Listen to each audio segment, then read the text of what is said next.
আমার physical condition এমন ছিল, আমি সোজা দাঁড়াইতে মনে হচ্ছে যে একটা মানুষ direct without any conversation he just that kissing.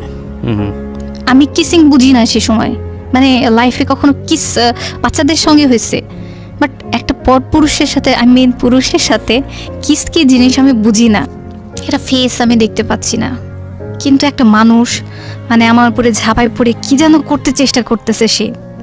আমার ফিল হলো যে আমাকে কেউ মেরে ফেলতেছে, মানে আমি জাস্ট পেনে ব্যথা, আমি মারা যাচ্ছি, আমি কিছু বুঝতেছি না, আমার ভিতরে শারীরিক কোনো অনুভূতি নেই। জাস্ট আমি ওই মুহূর্তে বুঝতে পারছি যে রেপ বা ধর্ষণ কাকে বলে। আমার মুখ থেকে যখন মানে বলতেছি যে তার নামটা নিয়ে বলতেছি ছেড়ে দাও, এটা আমি 2-3 বার বলার পরে সে জাস্ট আমার মুখের পরে মানে টোটালি হাত দিয়ে মুখটা বন্ধ করে দিল। আমি নড়তেও পারছি না, কথা বলতে পারতেছি না, আমি নিজেকে অনেক চেষ্টা করছি ছোটানোর, আমি সেটা পাচ্ছি না, কিন্তু আমি বুঝতেছি যে আমি মারা যাচ্ছি, একবারে টোটালি মারা যাচ্ছি। আমার চোখ দিয়ে মনে হচ্ছিল যে রক্ত বের হয়ে আসবে, মানে এতটা বেশি পেন আমার ছিল।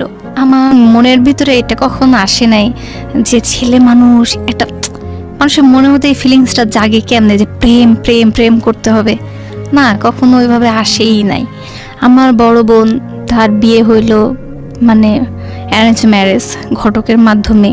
ঘটক এক দাদি, পাড়াতে এক ভাইয়া ছিলেন, কিন্তু আমরা কখনো দেখি নাই। তো তার সাথে আমার বোনের ধুমধাম করে বিয়ে হয়েছে। সেই অনুষ্ঠানেও আমি ছিলাম, মানে অনেকটা অংশে বলতে পারেন যে আমার দায়িত্ব ছিল, কারণ আমার ভাই ছোট, সে তেমন একটা কিছু বোঝে না। তো আমার মনে আছে যে গায়ে হলুদের অনুষ্ঠান থেকে শুরু করে বিয়ের ইনভিটেশন প্রত্যেকটা রিলেটিভসের বাসায় দেওয়া। বাবা একটু বয়স্ক মানুষ, পারেন নাই, আমি করছি, অনেক করছি, করে অনুষ্ঠানটা খুব সুন্দরভাবে যাই হোক হয়েছে তার বিয়েটা। তো সেখানেও দেখা গেছে যে আমার দোলা ভাইয়ের ভাই, ইমিডিয়েট মানে সবচেয়ে ছোট, সে হচ্ছে MBBS ডাক্তার। জি।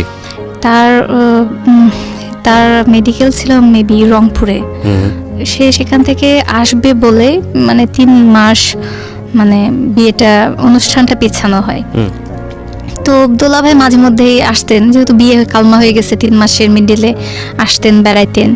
তো আমার ভালো লাগতো না, মানে দোলা ভাই আসলেই ওই রুম থেকে ওই রুমে শুইতে হবে, ওই রুম থেকে মানে রুম চেঞ্জ হেঁটে দিয়ে রাত্রে দেখা যাচ্ছে হুট করে রাতের 11টা, মানে মোফাসল এলাকায় অনেক বেশি রাত। তো ঘুম এসে গেছি, দোলা ভাই ডিউটি শেষ করে আসছেন এই সময়, তখন রুম চেঞ্জ করতে হবে, জামাই বউ থাকবে। তো এটা আমার কাছে মানে ওই সেন্সটা আসতো না যে দোলা ভাই আসতে রুম ছেড়ে দিতে হবে, হ্যাঁ একটা মান সম্মান। আমি একটু চেঁচা করতাম, মানে আমি একটু ক্যাচ করতাম আমার মায়ের সাথে, এত রাতে কেন উঠবো, কেন ঘুম ভাঙতেছো, এই ভাল লাগে না, তোমার মেয়ের বিয়ে হয়ে গেছে, পাঠাই দাও না কেন। একটু এরকম বাচাল টাইপের ছিলাম তখন। মানে একটু গলার স্বর বড় করাতে বাবা এসে একটা থাপ্পড় মানে আমাকে। তারপরে মানে আমার জিদটাও তখন একটু বেশি ছিল, বাবা কেন মারলো, আমার আব্বা আমারে মারছে, কত বড় ইনসাল্ট। বাবার প্রতি টানটা অনেক বেশি ছিল, বাবা কেন মারলো আমাকে। পরে এই জীবনে ফার্স্ট আমার হাতটা কাটা, এখনো স্পট আছে, অনেকে দেখে মনে করে মেবি কোনো প্রেম ঘটিত। ওকে ওকে, তো সাধারণত এটাই হয়, প্রেম ঘটিত। একমাত্র আমার ফ্যামিলি মেম্বাররাই জানে যেটা কিভাবে হয়েছে, কোন মুহূর্তে হয়েছে, কেন হয়েছে। আমার মা ব্যান্ডেজ করে দিলেন, কিন্তু এটা হয়তো বা প্রতিবেশীরা বা ফ্রেন্ড সার্কেল এসব কেউ মানবে না। তারপরে এভাবে চলতে থাকলো, শেষ হইলো 3 মাস, এভাবে চলে গেল। 3 মাস পরে অনুষ্ঠান হয়ে গেল। অনুষ্ঠান পরে যখন বোনকে উঠাই দেওয়া হইলো, তখন তার ভাই মানে দোলা ভাইয়ের ভাই, ছোট ভাই, MBBS ডাক্তার, তার সাথে ফার্স্ট পরিচয় হইলো। এটা হচ্ছে তাদের বাসায় যখন অনুষ্ঠানটা হয়, মেহেদির অনুষ্ঠান। তো মেহেদি লাগানোর সময়তে আমার দোলা ভাই একটা শাড়ি আমাকে গিফট করছিলেন, এটা মানে শালিদের দিতে হয়, 2 শালি ছিল, দিয়েছিলেন। তো নতুন শাড়িটা ওই দিন পরছিলাম, সে মানে যা হোক একটা বার্গেনিং চলতেছিল যে মেহেদি দিবে, এই গায়ে হলুদ দিবে, এমন করতে করতে সে আমার শাড়ির মধ্যে মেহেদি লাগায় দেয়। আমার প্রচণ্ড খারাপ লাগে যে আমার দোলা ভাই এত দামি একটা শাড়ি দিছে গায়ে হলুদের, আনকমন, সেটা নষ্ট করে দিলে মেহেদি দাগা যাবে না। পরে আমি সে অনুষ্ঠান ওই মুহূর্তে ছেড়ে দিয়ে আমি বাসায় চলে আসি, সবাই ছিল, আমি চলে আসছি। পরে ওনার ভাই তখন বুঝতে পারছে, তখন উনি বাসায় আসছে, এসে আমাদের বাসায় তারপরে অনুষ্ঠান ছিল, তারা আসছে। আসার পরে মানে খুঁজতেছিলেন যে ভাবির বোন কোথায়, তার কাছে সরি বলতে হবে। কিন্তু অ্যাকচুয়ালি আমি তখন আর সামনে আসি নাই কারো, আমি আমার মতো আমার রুমে ছিলাম। তারা অনুষ্ঠান সেরে খাওয়া দাওয়া সেরে চলে গেছে, তাদের সাথে অ্যাকচুয়ালি আমার দেখাই হয় নাই। তো এভাবে বিয়ের 2-3 দিন পরে তখন দুলাভাইয়ের ভাই, ওই যে একটা গিল্টিনেস ছিল যে হ্যাঁ সরি বলতে হবে, সে বারবার আসে। তার 2 দিন পরে দেখি যে আমার বাসায় একটা গিফট আসে কুরিয়ারের মাধ্যমে, হাতের একটা ব্রেসলেট আর হচ্ছে একটা চিঠি। চিঠিতে শুরুতে নাম নেই এবং শেষেও নাম নেই, মাঝখানে কিছু কবিতার লাইন ছিল, মানে যেরকম হয় আকাশ বাতাস এইসব হাবিজাবি। তো এইসব দিয়ে একটা গিফট ছিল। তখন বুঝতে দেরি লাগে না এটা কে পাঠাইছে। যাই হোক, তারপরে বিয়ের প্রস্তাবও আসে, মানে আমার দুলাভাইয়ের ভাইয়ের কাছ থেকে বিয়ের প্রস্তাবও পাইছি। আপন ভাই? আপন ছোট ভাই। ওকে। তারা 3 ভাই, তার মধ্যে এটা ছোট। তো তার MBBS কমপ্লিট অলমোস্ট হয়ে গেছে, ইন্টার্নশিপ করতে সে আসবে, মানে রাজশাহীতে ব্যাক করবেন। তো এটা প্রসেসিং মিডিলে ছিল। আমার বড় বোনের সামনেই আমার বড় বোনকে সে বলছে যে ভাবি 1 বছর আপনার বোনকে ওয়েট করতে বলেন, আমি ইনশাল্লাহ একটু এস্টাবলিশ হয়ে নিয়ে বিয়ে করব। তো তখন আমার ভিতরে ফিলিংস তার জন্য আসে না, মানে সে আমার সাথে কথা বলছে দেখছেন, এটাতেই সে ইমপ্রেস। কিন্তু বলতে গেলে এখন সবার সামনে বলি যে আমার দোলাভাইয়ের, মানে সে সময় দোলাভাইয়ের ভাইয়ের চেহারাটা আমার পছন্দ হয় নাই। মানে হইতে পারে MBBS ডাক্তার, বাট সেজন্য ছিল না আপনার ক্ষেত্রে। না, আমার দোলাভাই অনেক সুন্দর। আমার বোন শ্যামলা হইলেও আমার দোলাভাই দেখার মতো মানুষ, যেমন লম্বা চড়া সুন্দর, একদম পাকা গায়ের রং যাকে বলে, নায়ক। আমার দোলাভাই বেশ স্মার্ট। সেক্ষেত্রে তার মানে এই ছোট ভাইটাই দেখতে ভালো না, অথচ তার ফ্যামিলি মেম্বার অনেক সুন্দর। তো যাই হোক, তাকে আমার পছন্দ হয় নাই। সবসময় মনে হতো যে আমার যে বর হবে একদম হিরো হবে। তো প্রেম ভালোবাসা করব না, মা বাবা বিয়ে দিবে একটা হিরোর সাথেই দিবে, মানে আগে ছোটবেলাতে যেমন চিন্তা ভাবনা। তো এই ছেলে, মানে তখন বুঝতাম না যে ডাক্তার হয়েছে কি তার একটা পজিশন আছে, বিয়ে করলে ফিউচারটা আমার ভালো হবে, এটা মাথার মধ্যে আসতো না। আমি বলছিলাম না না, আমি এসব ওয়েট করতে পারবো না 1 বছর।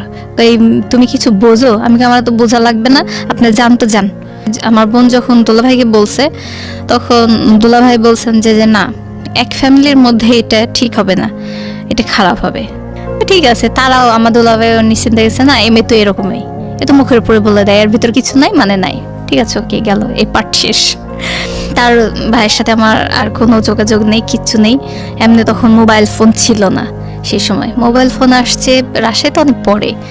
তো আমাদের বাসায় তখন ল্যান্ডলাইন ফোন ছিল, টেলিফোন যাকে বলে। তো এভাবে চলতে থাকলো। আমি ভর্তি হইলাম, দুলাভাই ভর্তি করাই দিলেন। তখন ভর্তি হওয়ার অলমোস্ট 3 মান্থস। তখন বিয়ের পরে যখন আমার দুলাভাই হসপিটালে জব করেন। তো দুলাভাই ওখানে যা হোক চিকিৎসার জন্যই, যে আমার বড় বোনের সাথে আমাকে যেতে বলছে, গিয়েছি।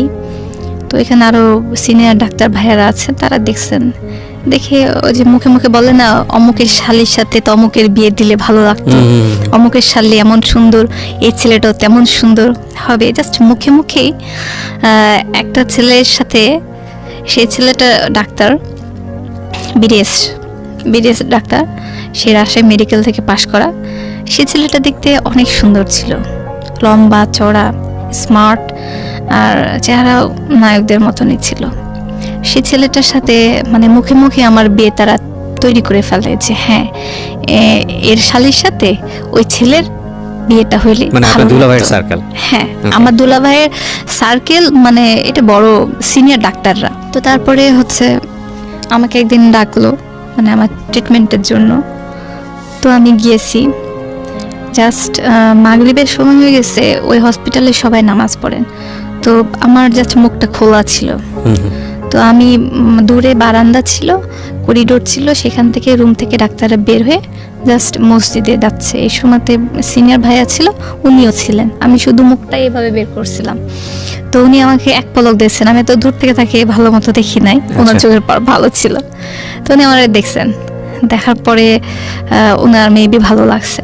পরে যখন ট্রিটমেন্ট করার জন্য কেবিনে গেলাম, তো বড় ভাইয়ারা অ্যাকচুয়ালি আমার ট্রিটমেন্টটা করছেন, তাকে হাত দিতে দেয়নি, কিন্তু তিনি আমাকে একটা প্রশ্ন করছিলেন। তো তার প্রশ্নটা অ্যাকচুয়ালি সে এত আস্তে জিজ্ঞাসা করছে, আমি ঠিক মতো শুনতে পাই না। আপনি কি জানতেন ওনার সম্পর্কে আগে থেকে, নাকি আপনি জানতেনই না? না, জানতাম না। জানতাম যে উনি এখানকার ডাক্তার। আচ্ছা, সবাই উনি ডাক্তার। আপনাকে পছন্দ করছে বা ওনার সঙ্গে কথাবার্তা হচ্ছে, এগুলো কিছুই জানতেন না। আচ্ছা, কিন্তু বড় ভাইয়ারা তাকে বলতো, আমার দোলা ভাইকে বলতো, মুখে মুখে এগুলো হইতো। আচ্ছা, পরে আমি একটু এগুলো পরে জানতে পারছি। আমার বড় বোন এসে যখন দোলা ভাই বলছে, তখন আমাকে বলছে। পরে উনি আমাকে কি যেন একটা প্রশ্ন করেন, তার কণ্ঠস্বর আমি ভালো করে শুনতে পাইনি। আর সাহস করে, মানে আমি অ্যাকচুয়ালি এখনো চোখ তুলে কারো দিকে তাকাইতেই শরম পাই। সময় লাগে। হ্যাঁ, হ্যাঁ, আমি অনেক অনুষ্ঠানে সময়- বুঝতে পারছি আপনি নিচের দিকে তাকিয়ে কথা বলছেন এবং অনেক পরেই আপনি ইজি হচ্ছেন। হ্যাঁ, মানে অ্যাকচুয়ালি এই জিনিসটা আমাদের শুরু থেকে গ্রো করছে, মানে চোখে চোখ রেখে কথা বলা বা কারোর সাথে একদম জাস্ট আই কন্টাক্টে থাকা, এটা ভেতর থেকে একটা ফ্যামিলি লজ্জা। কালচারই হচ্ছে আপনাদের এটাই। তারপরে উনি আমাকে কিছু প্রশ্ন করেছিলেন, সেটা আমি শুনতে পাইনি। বাসায় চলে আসছি, উনি হয়তোবা ভাবছেন যে মেয়েটা অহংকারী, সুন্দরী অহংকারী, মনে হয় প্রশ্নের উত্তর দেবে না। আচ্ছা, ঠিক আছে, উনিও যথেষ্ট সুন্দর, যথেষ্ট স্মার্ট, হ্যান্ডসাম, গায়ের কালার সাদা ফর্সা। বলে রাখলাম যে সে দেখতে কেমন। তো যাই হোক, তার কমতি কিছুই ছিল না। মানে আপনার বিষয়টা এরকম যে মনে ধরার মতো, মানে শুধু পছন্দ- মনে ধরার মতো না, মানে সে হাজারটা ছেলের মধ্যে দাঁড়িয়ে থাকলে মানে একটা চোখে পড়ার মতো। আলাদা করে চেনা যায়। ওকে, সো তারপর সেখান থেকে বাসায় চলে আসা হয়েছে।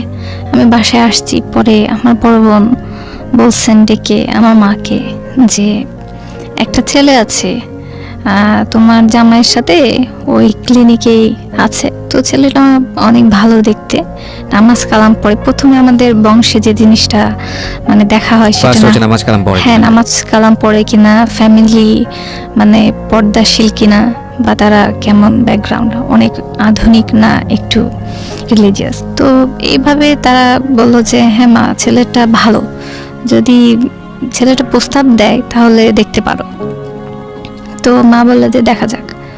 তো মা তেমন একটা আগ্রহ দেখাইলো না, কারণ এখন তো প্রস্তাব আসেনি। ঠিক 7 দিনের মাথায় আমার দোলা ভাই এসে বললেন আমার বাবাকে, আমার মাকে, যে একটা ছেলে আছে, সে আমার শালিকে দেখতে চাচ্ছে, আপনারা যদি হ্যাঁ বলেন তাহলে সে বাসায় আসবে।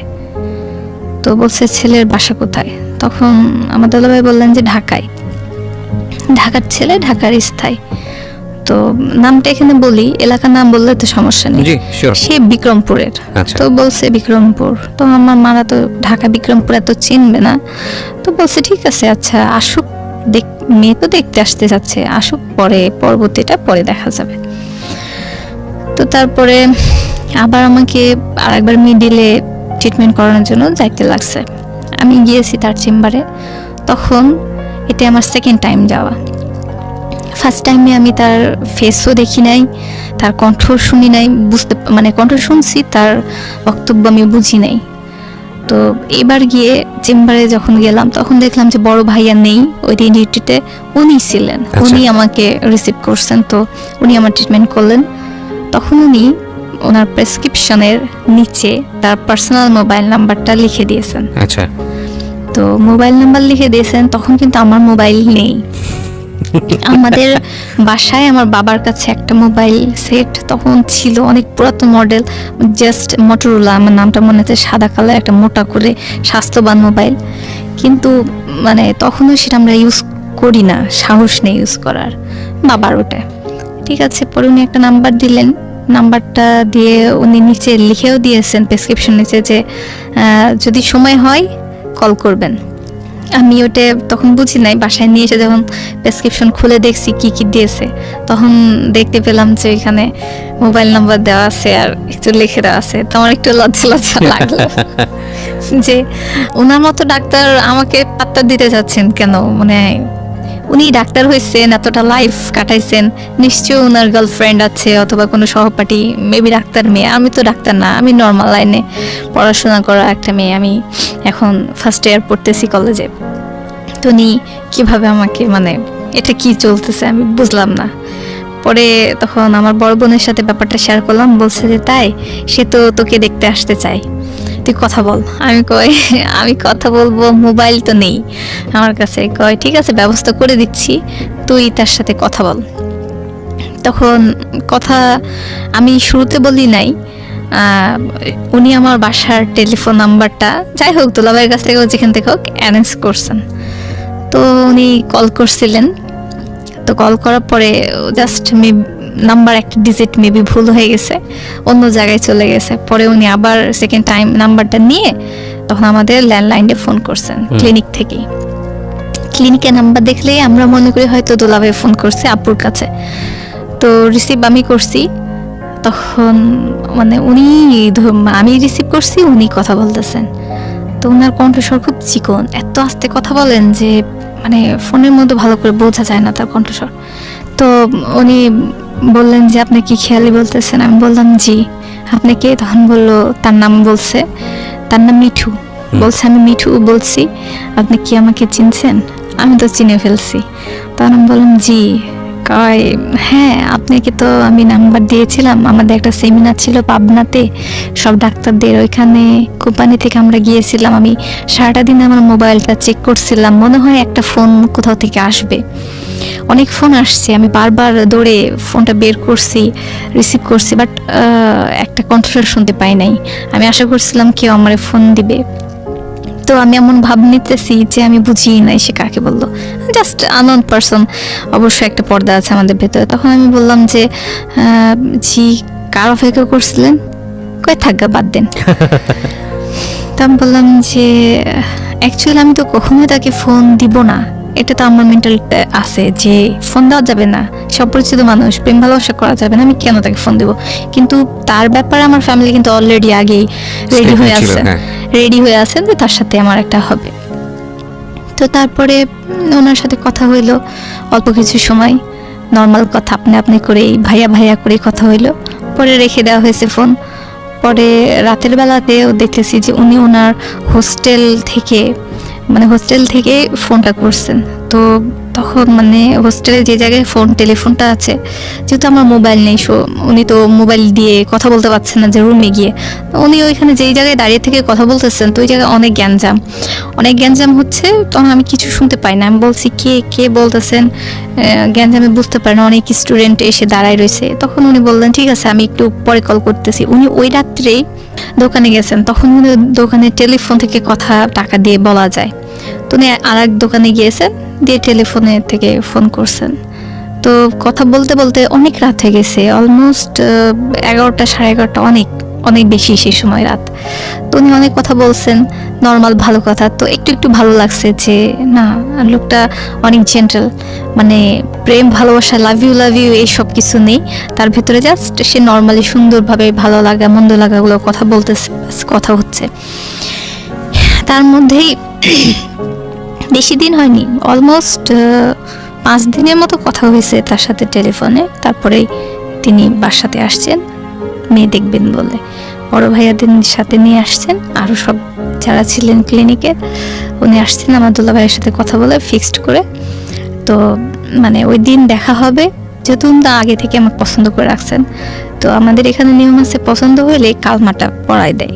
আচ্ছা, মানে কি আমাদের রিলিজিয়ন অনুসারে তোটাই তো বিয়ে, বলে অনেকে, হ্যাঁ রেজিস্ট্রেশনটা পরে হয়। তো আমাদের এখানে মানে কালমাটা পড়াই দিবে, মানে রেজিস্ট্রি করে কালমা পড়াই দিবে, আচ্ছা। তো তারপরে উনি আসছেন, এসে হ্যাঁ অল্প কিছু মানে রিলেটিভসদের আমার মা বলছে, কারণ দুলাভাই আগে থেকে জানেন যে পছন্দ হয়ে গেছে, একটা রেজিস্ট্রি কালমা কিছু একটা হয়ে থাকবে। তো ভেতরে এগুলো হয়েছে।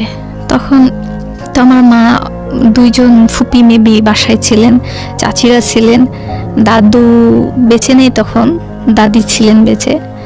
তো যারা মানে রাজশাহীতে ছিলেন উপস্থিত তাদেরকে বলছেন, পাড়া প্রতিবেশী অল্প কিছু বলছে, আমার দুলাভাইয়ের মানে মা যারা শাশুড়ি, তো তাদেরকে অল্প কিছু গেস্ট, তাও অলমোস্ট 20-22 জন হয়ে গেছে এদিকে। তো আমাদের বাসাতে কিছু হইলেই মানে আমরা নিজেরা ফ্যামিলি মেম্বার এত বেশি যে বাইরের মানুষদের দাওয়াত করার প্রয়োজন পড়ে না। আমার বাবারা হচ্ছে 9 ভাই বোন, তো 3টা ফুপি আর বাকি সব চাচা চাচিদের ছেলে মেয়ে সবাই মিলে অনেক মানুষ। তো সবাই আসার সুযোগ পায় না একদিনের মধ্যে, যে কয়জন আসছেন বেশ ভালো কথা। তো এইভাবে মানে একটা ছোট গেট টুগেদারের মধ্যেই তারা সন্ধ্যা নাগাদ চলে আসছে দেখতে। কেউ চলে আসছে, তারা তো জানে যে কালমা হবে। তো ছেলে যেহেতু বড় ভাইদের নিয়ে আসছেন, তারা তখন দেখছে, আর দেখার পরে তখন আমার দুলা ভাই বললেন যে কাজীকে ডাকেন, কালমাটা হবে, রেজিস্ট্রি হবে। তো আমি তখন সাজতেছি, মেকআপ করতেছি জাস্ট রুমের মধ্যে বসে থেকে। এখনো ছেলে মেয়ে দেখা দেখি হয় নাই, মানে আমাকে এখনো নিয়ে যাওয়া হয় নাই। তো এর মধ্যেই আমার রুমে আমার তখন এক দাদু বেঁচে ছিলেন, মানে আমার বাবার চাচা। উনি একটা মুরব্বীকে নিয়ে এসে বলতেছে এরকম এরকম ব্যাপার, এর ছেলে এই অমুক তমুক, এত দের মহরা, তুমি কি রাজি আছো কিনা? আলহামদুলিল্লাহ। আপনি বিষয়টা একেবারে ইনফর্ম ছিলেন না? অ্যাকচুয়ালি আমি বলতেছি যে আমি রুমের মধ্যে অলরেডি মেকআপ করতেছি, মানে আমি লিপস্টিক দিতেছি, সাজতেছি। তো এই মুহূর্তেই আমার দাদু এবং সে মুরব্বী এসে বলতেছে তুমি কবুল বলো। তো আমি বললাম যে হ্যাঁ কবুল কবুল। বলছে না আলহামদুলিল্লাহ। বললাম আলহামদুলিল্লাহ। কয় হ্যাঁ আরেকবার বলো। বললাম আলহামদুলিল্লাহ। এইভাবে মানে বিয়েটা যে 3 বার আলহামদুলিল্লাহ কবুল বলার ফলে হয়ে গেছে, তখন আমার মানে নলেজে নেই, বুঝতে পারতেছি না যে এটা কি হচ্ছে। পরে আমার বড় বোনকে আমি বললাম আপু এটা কি বিয়ে হলো? যে হ্যাঁ হলো। আমি কি অরিজিনাল বিয়ে হলো? হ্যাঁ অরিজিনাল বিয়ে হলো। আমি এটা কি সব শেষ হয়ে গেল? হ্যাঁ সব শেষ হয়ে গেল। তখন আমি বলতেছি যে এইটুকুই বিয়ে ছিল? আপু আমি তারপর আবার জিজ্ঞেস করছি আপু এটা কি ওই যে সারা জীবন হাজবেন্ড ওয়াইফ থাকে সেই বিয়েটা হইলো? বলছে হ্যাঁ বাবা এটা সেই বিয়ে হলো। আমি আমার বিয়ে হয়ে গেছে, আমি ম্যারিড। হ্যাঁ। আমি বলতেছি আমার বিয়ে হয়ে গেল, আমি বুঝলাম না কই ধুমধাম হইলো না কি ছিল না, আমি কেবল রুমের মধ্যে সাজতেছি, এটা কেমনে বিয়ে হইলো? তারপর আমাকে সিগনেচার মেবি পরে করাইছিলেন, তখন সিগনেচারটা মেবি আধা ঘন্টা পরে মেবি করছিলাম, আমার ঠিক মনে নাই অত। আমাকে তখন নিয়ে যাওয়া হলো। তো আমি মানে বিয়ে হওয়ার পরে গিয়ে আপনাকে ছেলের সামনে নিয়ে যাওয়া? হ্যাঁ। ওকে। তো সবাই নিচে যখন গেস্টরা পাড়া প্রতিবেশীরা সবাই দেখতেছে, কথা বলতেছে, তখন আমাকে একবার দেখে যায়, আর জামাইকে আর এক রুমে রাখা হয়েছে, ছেলেদেরকে সেপারেট রুমে। তো তাদেরকে দেখে দেখে আসে, মানে ছেলেকে একবার দেখে দেখে আসে, মেয়েকে আর এক রুমে এসে দেখে। দিয়ে ছোট বাচ্চারা বলতেছে বা অন্য বাচ্চারা জামাইয়ের কাছে গিয়ে বলতেছে দেখো জামাইটা মেয়ে মানুষের মতো লাজুক বসে রয়েছে, আর মেয়েটাই হাসতেছে, কথা বলতেছে যেন সেই ছেলে। মানে আমি এত বুঝতেছি না বিয়ে কি হইলো, মানে কি শরম পাইতে হবে এটা আমার ভেতরে নেই তখন, একদমই ছেলে মানুষ। তো এভাবে হইলো, বিয়ে হয়ে গেল। বাস আধা ঘন্টা 1 ঘন্টা পর যখন আস্তে আস্তে মেহমান চলে যাওয়া শুরু করলো, তখন আমার এক দাদি এক ফুপি বলছে চল তোকে এবার জামাইয়ের কাছে নিয়ে যাই। জামাইয়ের সামনে নিয়ে গেল, নিয়ে বসলাম দুইজনা, পাশে বসছে। দেখতে পাচ্ছি যে একটা, আমার মনে আছে এখনো সে একটা ঠিক আপনার মতো কালার একটা শার্ট পরে আছে, খয়েরি কি এটা খয়েরি না চকলেট কালার, যাই হোক এরকম একটা কালারের শার্ট, ব্ল্যাক প্যান্ট পরে সে বসে রয়েছে বেডের উপরে। তো আমিও তার পাশে গিয়ে তাকে আমাকে বসায় দেওয়া হলো তার পাশে। তখন আমি বুঝতেছি না এবার নেক্সট কি করব, কি বলবো, তার সাথে কিভাবে কথা শুরু করব। তার সাথে তো ফোনে কথা হয়েছে, সেটা আলাদা, ফেস টু ফেস আমাদের কথা হয় নাই। তো আমার খুব মানে লজ্জায় লাগতেছিল। পরে তখন আমার দুলাভাই বললেন যে আজকে যখন কালমা হয়ে গেছে, বিয়ে যখন হয়ে গেছে, তখন জোড়া ভাঙা যাবে না, মানে আমাদের দেশে এটা চাল, যেভাবে হোক বিয়ে তো হয়েছে, আজকেই হোক আর কালকেই হোক, মানে একদিনের জন্যই হোক বিয়ে হয়েছে, জোড়া এক রাতের জন্য হলো ভাঙা যাবে না, জামাইকে থাকতে হবে। তো জামাইকে থাকতে হবে ঘরের মধ্যে, মানে বাসার মধ্যে কেমন পরিবেশ। তো আমার দুলাভাই বললেন যে মানে আমার বাবা মায়ের সাথে কথা বললেন যে আমি তাদেরকে একটু গিফট করি। গিফট কেমন, যে তাদেরকে হুট করে যেহেতু বিয়ে হয়েছে, বাসর টাসর সাজানো হয় নাই, কিছুই হয় নাই, রুম নর্মালি, বলছে যে তাহলে আমি একটু হোটেলে তাদেরকে একটা সুইট বুক করে দিই, তারা আজকে ওইখানেই নাইট স্পেন্ড করুক, এটা ভালো দেখা যায়, পরে সকালে নাহলে বাসায় ফিরবে। তো তারপরে আমি তো এত কিছু ভালো বুঝতেছি না, বড়রা যা করতেছে করতে থাকুক, উনিও জামাই মানুষ। হ্যাঁ, কিন্তু একটা বিষয় বোধহয় আপনার এখানে বলতেই হবে, সেটা হচ্ছে আপনি তাকে মন থেকে রিসিভ করেছেন, কজ আপনার যে হিরো যে ড্রিমটা ছিল, সেটা তো আপনি দেখলেন যে না সে সব দিক থেকেই পারফেক্ট। হ্যাঁ, ফ্যামিলিগতভাবে হয়ে গেছে সবকিছু, এবং ফ্যামিলিগতভাবে, so you are happy, of course you are happy, definitely happy, first love, first man. হ্যাঁ সেটাই, সব দিক থেকে পারফেক্টলি, ফার্স্ট পুরুষ আমার জীবনে, সে যে আমার কেনে আঙ্গুলটা টাচ করলে সে মুহূর্ত করে নাই, করলে সেই করবে, জাস্ট একটা মনের মধ্যে এক্সাইটমেন্ট, বিয়ে হয়ে গেল, ওয়াও, মানে একটা পুরুষ, সত্যি আমার বিয়ে গেছে না, আমি একটা ঘোরের মধ্যে আছি, মানে আমার জীবনে একটা পুরুষ শেষমেশ আসছে, এটি আমার প্রেমিক হবে। তো তো যাই হোক আমাদের একটা হোটেলে বুকিং দেওয়া হলো, সেটা রাজশাহীর মধ্যে। পরে আমরা ওইখানে গেলাম, আমি আলাদাভাবে গেলাম, উনি আলাদাভাবে গেলেন, ওনার সাথে ওনার ফ্রেন্ড সার্কেল ছিল। তো সেই ফ্রেন্ডরা ছেলেদের এখন গিফট অনেক কিছু দিছে, খাবারের জন্য অনেক ফ্রুটস নিয়ে আসছে বাজার থেকে, ফুল টুল নিয়ে এসে যেভাবে বাসর টাসর সাজানো দাও হোটেলের রুম তারা 1 ঘন্টার মধ্যে মানে হোটেল কর্তৃপক্ষে সাজায় দিছে।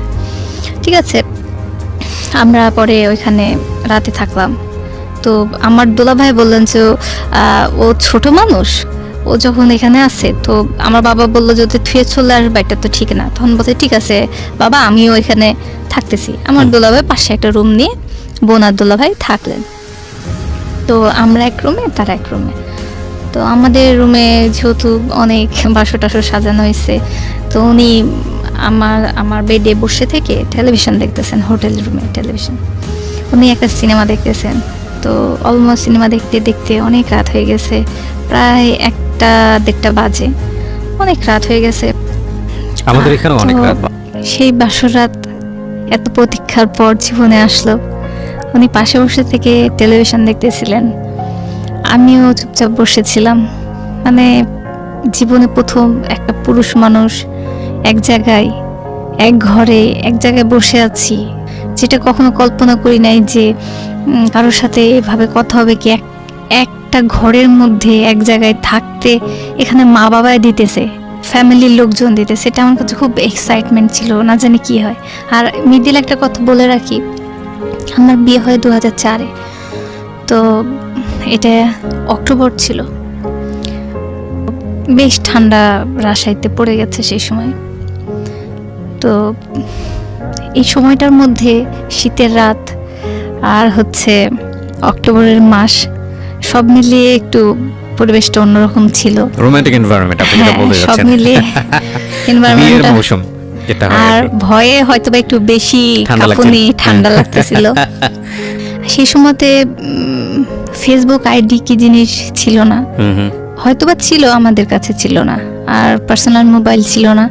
সো ইন্টারনেট কি জিনিস, বা এখানে বলে রাখি যে এই যুগের ছেলেমেয়েরা অনেক বেশি অ্যাডভান্স বোঝে। আপনি যেটা বোঝাতে চাচ্ছেন যে আসলে রিলেশনশিপের ক্ষেত্রে কি হয় এই বিষয়গুলো সম্পর্কে আপনি আপডেটেড ছিলেন না, রাইট? অনেকেই প্রশ্নটা করে, তুমি একটা ম্যাচিউর মেয়ে, হ্যাঁ তুমি ফার্স্ট ইয়ারে উঠছো, তোমার তো সব জানার কথা।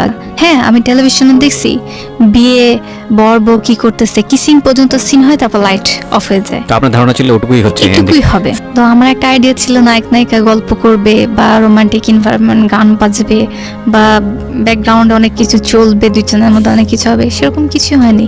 উনি জাস্ট বসে সোজাসুজি টেলিভিশন দেখছেন, একটা মুভি দেখতেছেন, মনে হচ্ছে মুভিটা এমন কিছু জীবনে সবকিছুইটাই, মানে এত কনসেন্ট্রেশন চুপ করে আছে উনি। আমি পাশে একটা মেয়ে মানুষ স্টিল বসা, মানে আমি চাচ্ছি যে সেই রকম চোখে চোখ দিয়ে ঘুমটা ওঠানো বা সামথিং লাইক দ্যাট, যেটা আপনি চিন্তা করেছেন। হ্যাঁ, মুভিতে দেখছি যে এমন কিছু হয়, এইভাবে জামাই আসবে, ঘুমটা উঠাবে, কথা হবে, হাসা হবে, আই কন্টাক্ট হবে, নাথিং লাইক দ্যাট। ওরকম কিছুই হয় নাই। জাস্ট উনি বসে বসে টিভি দেখতেছেন, আমি পাশে বসে আছি। আচ্ছা হইলো, কিছুক্ষণ পরে লাইট অফ হয়ে গেল। লাইট অফ হলো, তারপর আর কি হইলো, আমি আমার মানে ওটে চোখের সামনে জিনিসটা অন্ধকারের মধ্যে কি হয়েছে আমার, সেটা আমি ছবিটা বলতে পারতেছি না, কিন্তু আমার অনুভূতিতে হচ্ছে যে একটা মানুষ, কোনো কথা নেই, আমি কি পছন্দ করি, আমি কি লাইক করি, গল্প মিষ্টি মধুর, I love you then I like you, nothing like that. শুধু অন্ধকারের মধ্যে মনে হচ্ছে যে একটা মানুষ direct without any conversation he just start that kissing.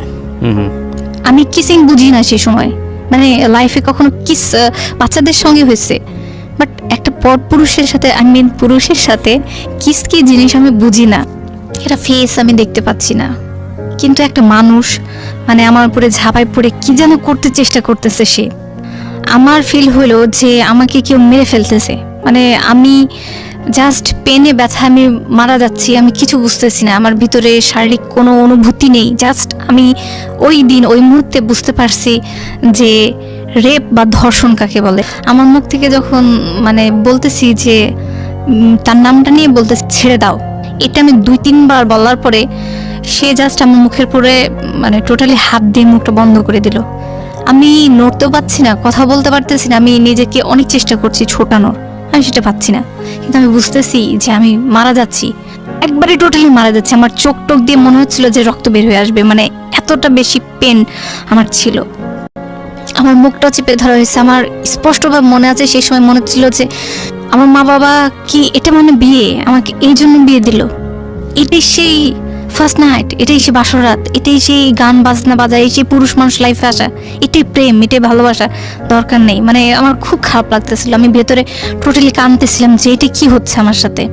তারপরে আমার কণ্ঠস্বর মেবি পাশের রুম থেকে আমার বন্ধুলা ভাই শুনতে পেয়েছে। ইট ওয়াজ লাউড। ইট ওয়াজ লাউড। তো আমার বোন কিছুক্ষণ পরে আমার রুমে এসে নক করতেছে, বলছে একটু খোল তো। আমি বলি কি হয়েছে আপু? তখন বলছে কি রে, তোদের মধ্যে কি ঝগড়া হচ্ছে, কিছু হচ্ছে? আমি বলি না তো। বলছে যে অনেক শব্দ হচ্ছে, এই রুম পর্যন্ত আসতেছে, তুই কি চিল্লাচিল্লি করতেছিস? আমি বলি না আপু, কিছু হয়নি, আজ আমাদের বিয়ে কেন ঝগড়া হবে? আচ্ছা ঠিক আছে। আমার বোন চলে যায়। পরে এরকম ভাবে রাতটা কাটছে। হি ওয়াজ ডক্টর, রাইট? সে ডাক্তার ছিল। ওকে, এটা আমি আরেকবার একটু আপনাকে মেনশন করলাম। ওকে ফাইন, হ্যাঁ বলে দেন আপনি, হ্যাঁ প্লিজ কন্টিনিউ করেন। তো তারপর সকাল হলো, পরের দিন সকালে ওনার ক্লিনিকে, উনি হসপিটালেও যাইতেন ক্লিনিকেও যাইতেন, তো সকালে ওনার ডিউটি হসপিটালে ছিল, উনি চলে গেছেন। তো আমরা সবাই বাসায় চলে গেলাম, উনি হোটেল থেকেই হসপিটালে চলে গেলেন, আমি আমার বন্ধুলা ভাইয়ের সাথে বাসায় চলে আসছি, আমার বোনের সাথে বাসায় চলে আসছি। তো বাসায় আসার পরে আমার ফিজিক্যাল কন্ডিশন এমন ছিল, আমি সোজা দাঁড়াইতে পারতেছিলাম না। তো বাসার যে আমাদের একটা দাদি ছিলেন কাজের, তাকে দাদি বলতে ডাকতাম, সে বলছে তোর কি হয়েছে, তোর পা কাঁপতেছে কেন? আমি কই না, ওই হচ্ছে একটু পড়ে গেছিলাম, সিঁড়ি দিয়ে পড়ে গেছিলাম। কথাটা বলে আমি জাস্ট রুমে চলে আসছি, এসে কোনো রকমে শুধু আমার মায়ের বেডের উপর শুয়ে পড়ছি। আমার মা দৌড় দিয়ে আসছে, এসে আমার পুরো শরীর থরথর করে কাঁপা দেখে আমার মা বলতেছে কি হয়েছে? তারপর আমি বললাম মা আমার শরীর খুব খারাপ লাগতেছে। আমি তখন কেঁদে দিয়েছি, আমি বলতেছি মা আমাকে একটু পানি দাও। মা পানি নিয়ে এসে দিয়েছে, তখন আমার ভেতর থেকে কথা বের হচ্ছে না। আমি তখন বলতেছি মা আমার খুব খারাপ লাগতেছে। মা কয় কি হয়েছে বল।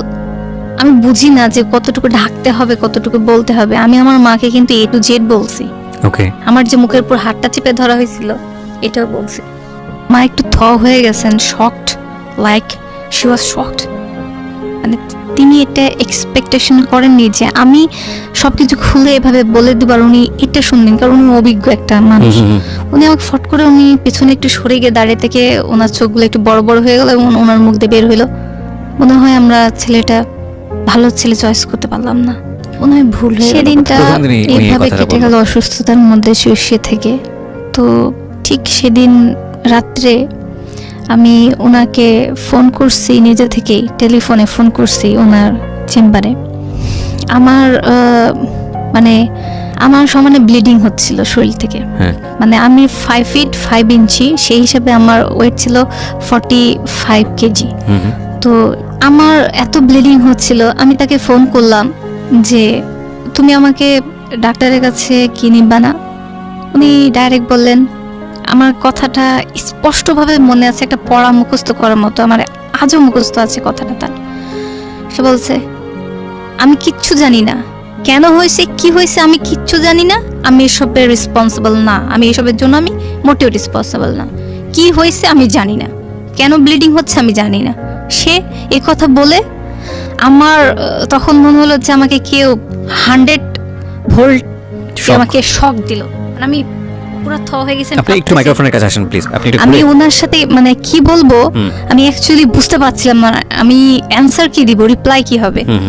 তো এটা কি একটা মানে তর্ক বিতর্ক তখন বুঝি না। ফার্স্ট একটা পুরুষ, she was doctor, right?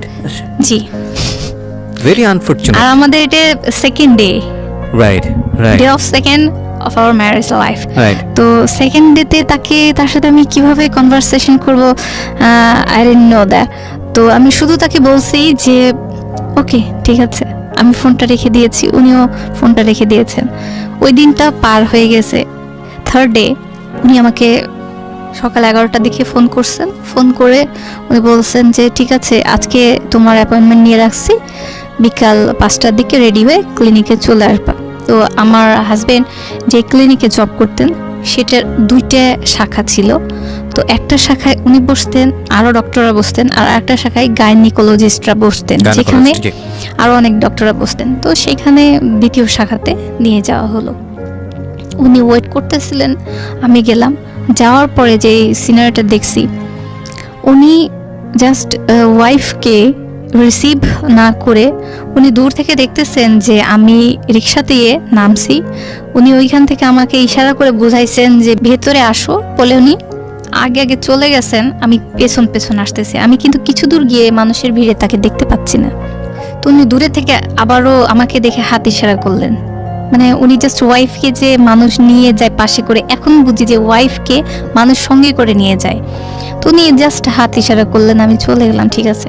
পরে ডক্টরের রুমে নিয়ে যাওয়া হলো গাইনিকোলজিস্ট। উনি বসতে বললেন। উনি পার্সোনালি আমাদের চিনতেন, কারণ আমার দোলা ভাই ওইখানকার স্টাফ। সো বললো, পিচ্ছি তুমি কেমন আছো? আমি কই, ম্যাম এরকম অবস্থা। তো উনি আমাকে জাস্ট চেক আপ করলেন, চেক আপ করে বললেন, বলে তোমার জামাইকে ভেতরে ডাকো। কি করে? আমি কই, আপনাদের এখানকার স্টাফ। তো বলছে, তাই? কি করে সে? আমি বললাম যে সে বিদেশ ডক্টর। ভিতরে ডাকো তাকে। তাকে ডেকে আনা হলো, তাকে বসিয়ে তখন বলা হলো যে, এই ছেলে, এই পিচ্চির মেয়েটার সাথে কি করেছো? সে তো অনেক অসুস্থ, তুমি অ্যাটলিস্ট 15 দিন বাসায় আসবে না। তারপর আমাকে ডাক্তার 15 দিনের রেস্ট দিয়েছেন। তো 15 দিন উনি আসতে পারবেন না। ঠিক 15 দিন পরে উনি আমাদের বাসায় আসছেন। তো ফ্যামিলি মেম্বারদের সাথে কথা হয়েছে, তারা অনুষ্ঠানটা করবে যখন উনি এখান থেকে চলে যাবেন, মেবি 1 বছর পরে উঠাই নেওয়া হবে, এগুলো যেটা বলে ফ্যামিলি মেম্বারদের মধ্যে কথা হয়েছে। তো তখন আমার জামাই বলল যে ঠিক আছে, 1 বছর পরে উঠাই নেবে, ততদিনে আমি তো এখানে থাকবো, আমার ইন্টার্নশিপ 1 বছরের এখানেই থাকবে, তো আমি মাঝে মধ্যে আসব। উনি হোস্টেলে থাকতেন এবং মাঝে মধ্যে আমাদের বাসায় আসতেন। আমার বাবা একটা রুম তার জন্য দিয়ে দেন, বরাদ্দ করা হয় আমাদের বাসায় দোতলাতে পুরো একটা রুম আমাদের জন্য ছেড়ে দেওয়া হয়। সেখানে অল ফার্নিচার দেওয়া হয়েছে যাতে তার কোনো সমস্যা না, টেলিভিশন থেকে শুরু করে সব কিছু ওয়েল ফার্নিশড করে দেওয়া হয়েছে, কারণ সে এসে কমফর্ট ফিল করে। কিন্তু উনি যখন 15 দিন পরে আসলেন, মানে আমি ভাবছিলাম হয়তোবা হাজব্যান্ড ওয়াইফের মধ্যে প্রেম ভালোবাসা নামক অনেক কিছু হয় যেগুলো মুভিতে দেখি, অথবা আমার দুলাভাই। তখন আপনি এক্সপেক্ট করে যাচ্ছেন। আপনাদের বয়সের গ্যাপ কতখানি ছিল? উনি 78, আপনি 84, so it's like 6 years. Perfectly okay. আমরা বিরতি নেব প্রিয় শ্রোতা। পারফেক্টলি ওকে অনেক সময় এইজের দিক থেকে, লুকের দিক থেকে হলেও মনের জায়গা থেকে অনেক সময় হয় না, এবং সেটার পেছনে হয়তো যথেষ্ট কারণ থাকে, কারণ ছাড়া আসলে কিছুই ঘটে না। আমরা ছোট্ট একটা বিরতির পর আবারও ফিরে আসবো মিস্টার ম্যাঙ্গো ক্যান্ডি প্রেজেন্স জীবন গল্পে। আজকে এখানে এসছে খেয়ালি, তিনি তার জীবন গল্প নিয়ে, সে এসছে রাজশাহী থেকে তার এই জীবন গল্পটা বলার জন্য। আর বিরতিতে যাবার আগে মিস্টার ম্যাঙ্গো ক্যান্ডি নিয়ে যে কথাটা বলেছিলাম আবারও বলছি, সিচুয়েশন যখন একটু করায়, যখন মন বসে না কোনো কাজে, তখন মন ঠিক করতে মুখ দিতে পারেন কাঁচা আমের সাথে। Pran mister mango candy, good mood guaranteed. ফিরছি একটু পর। শুনছেন আরজি কিবরিয়ার সাথে মিস্টার ম্যাঙ্গো ক্যান্ডি প্রেজেন্টস জীবন গল্প।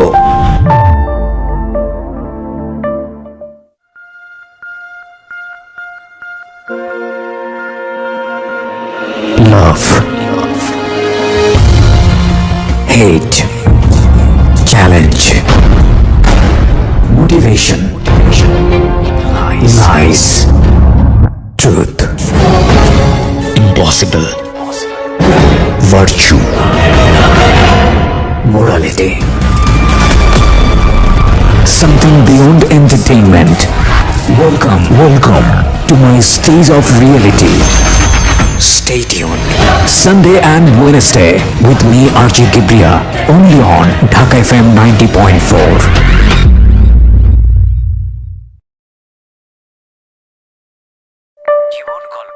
শুনছেন আরজি কিবরিয়ার সাথে মিস্টার ম্যাঙ্গো ক্যান্ডি প্রেজেন্টস জীবন গল্প। Welcome back once again. আপনারা শুনছেন জীবন গল্প, মিস্টার ম্যাঙ্গো ক্যান্ডি প্রেজেন্টস জীবন গল্প। আমি আরজি কিবরিয়া আপনার সঙ্গে রয়েছি। আর আমাদের এই অনুষ্ঠানে একটা ছোট্ট ভিডিও ক্লিপ, মানে আমাদের এই অনুষ্ঠান যেভাবে হচ্ছে এখানে ধারণ করা হয়েছে, সেই ভিডিওটি আমরা পোস্ট করেছি আমাদের YouTube channel www.youtube.com/RJ Kibriya FM, RJKEBRIA FM। ছোট্ট একটা ভিডিও ক্লিপ, যেটা দেখা হয়তো আপনি পুরো অনুষ্ঠান সম্পর্কে ধারণা পাবেন। ওখানে গিয়ে আপনি যেটা করবেন, আমাদের অবশ্যই সাবস্ক্রাইব করবেন চ্যানেলটি। সাবস্ক্রাইব করার পরে ভিডিওটা আপনি দেখবেন, লাইক করেন, কমেন্টস করেন, শেয়ার করেন, কোনো আপত্তি নেই। আর আমাদের এই পুরো অনুষ্ঠানটি আপনারা পাবেন ঢাকা এফএম এর ইউটিউব চ্যানেলে, ঢাকা এফএম নামে ইউটিউবে খোঁজ করলেই হবে। জি, আমরা যেখানটায় ছিলাম খেয়ালি। তারপর উনি ঠিক 15 দিন পরে যখন আসলেন, তখন হয়তো বা আমি এক্সপেকটেশন আমার ছিল যে হাজব্যান্ড ওয়াইফের মধ্যে যেমন হাসি মজাক আনন্দ ফুর্তি গিফট দেওয়া নেওয়া এরকম কিছু আহ্লাদ মুহূর্ত কিছু কাটাবো।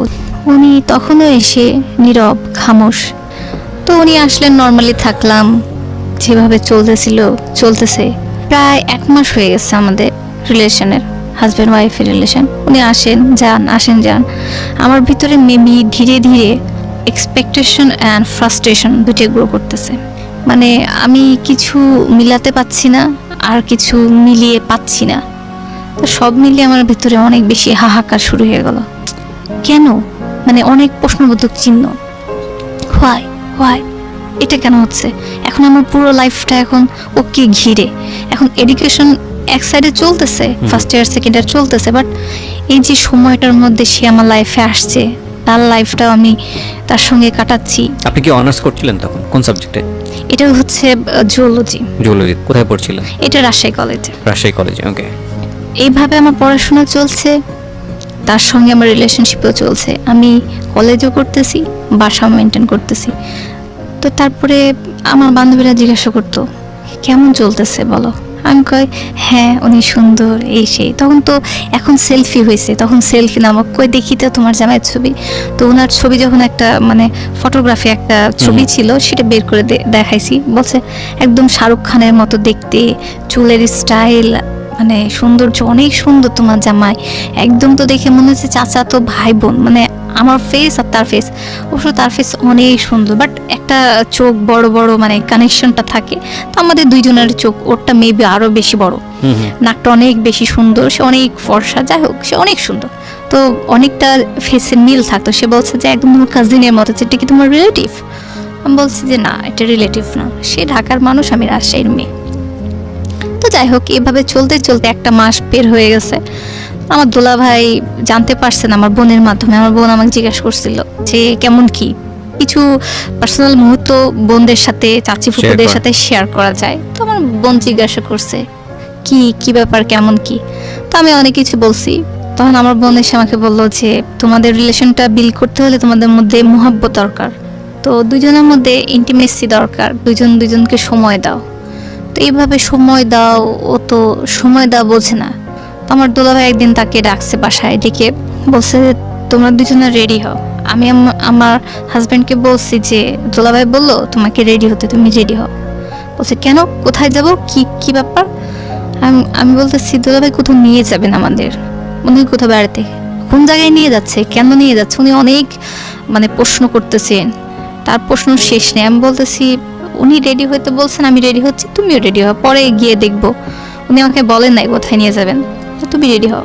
তো উনি রেডি হয়েছেন। হওয়ার পরে আমার দুলাভাই আমাদের দুজনকে জাস্ট কিছুটা সময় আমাদের দুজনকে বোঝার জন্য, দেওয়ার জন্য, আমাদের নদীর ধার আছে যেখানে সবাই ঘুরতে যায়, তেমন একটা ভালো প্লেসে, একটা প্রাকৃতিক সৌন্দর্য একটা জায়গাতে নিয়ে যাওয়া হয়েছে। ওইখানে ফুচকা চটপটি সবাই খাচ্ছে, গল্প করছে, কাপল বসে বসে হাত ধরতেছে, মানে যেটা অ্যাজ ইউজুয়াল হয়। তো এখানে নিয়ে গেছে এবং বলতেছে যে দেখো তোমরা এই জায়গায় বসো, আমরা ওইদিকে গেলাম। আমার বন্ধু ভাই চলে গেলেন আর এক সাইডে, আমাদের এক জায়গায় দিয়ে গেলেন। উনি পাশে বসে আছেন, আমি পাশে বসে আছি, বাট উনি আমার সাথে কোনো রকমের কোনো কথা বলতেছেন না, খামোশ। আমি ভাবতেছি হয়তো আর শাইনেস বা এটাই ন্যাচারাল, বা কথা বলতেছেন না কেন। আমার বন্ধু ভাই মেবি দূরের থেকে ফলো করতেছিলেন যে আমাদের মধ্যে কোনো কথাবার্তা হচ্ছে না। আমি তাকে কিছু জিজ্ঞাসা করলে উনি হয়তো বা হ্যাঁ অথবা না অথবা মাথা নড়িয়ে উত্তরটা রিপ্লাই করতেছেন।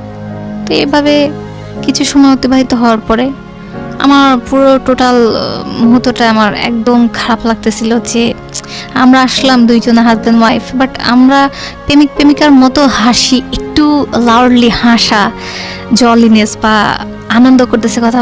আমি চুপচাপ বসে রয়েছি, সেও চুপচাপ বসে রয়েছে, সেও সোজা দেখে, আমিও সোজা দেখি। আমাদের দুজনের মধ্যে সে জিনিসটা একদমই মানে আমার ভেতর থেকে ফিল হচ্ছে না। উনি আমার সাথে সেভাবে আসতেছেন না, আমি ওনাকে পাচ্ছি না সেভাবে। আমার ভিতরে আরো বেশি খারাপ লাগতেছে। কি করব আল্লাহ, কেন এরকম হচ্ছে? চলে আসলাম, ব্যাগ বাসায় আসলাম। রাতে উনি নিয়ে ফার্স্ট ওই দিন রাত্রে, আমাদের বিয়ের 1 মাস পরে ফার্স্ট ওই দিন রাতে উনি আমার সাথে কিছু কথা কাটাকাটি করে। কেন তোমার ভাই আমাকে, তোমার দোলা ভাই আমাকে নিয়ে গেল, কেন নিয়ে গেল? ওকে। উনি এটা ঠিক মতো নেন নাই। তুমি আমার ওয়াইফ, তোমার সঙ্গে আমি তো ঘরেই সময় কাটাইতে পারি, তোমাকে নিয়ে বাইরে যাওয়ার কি আছে?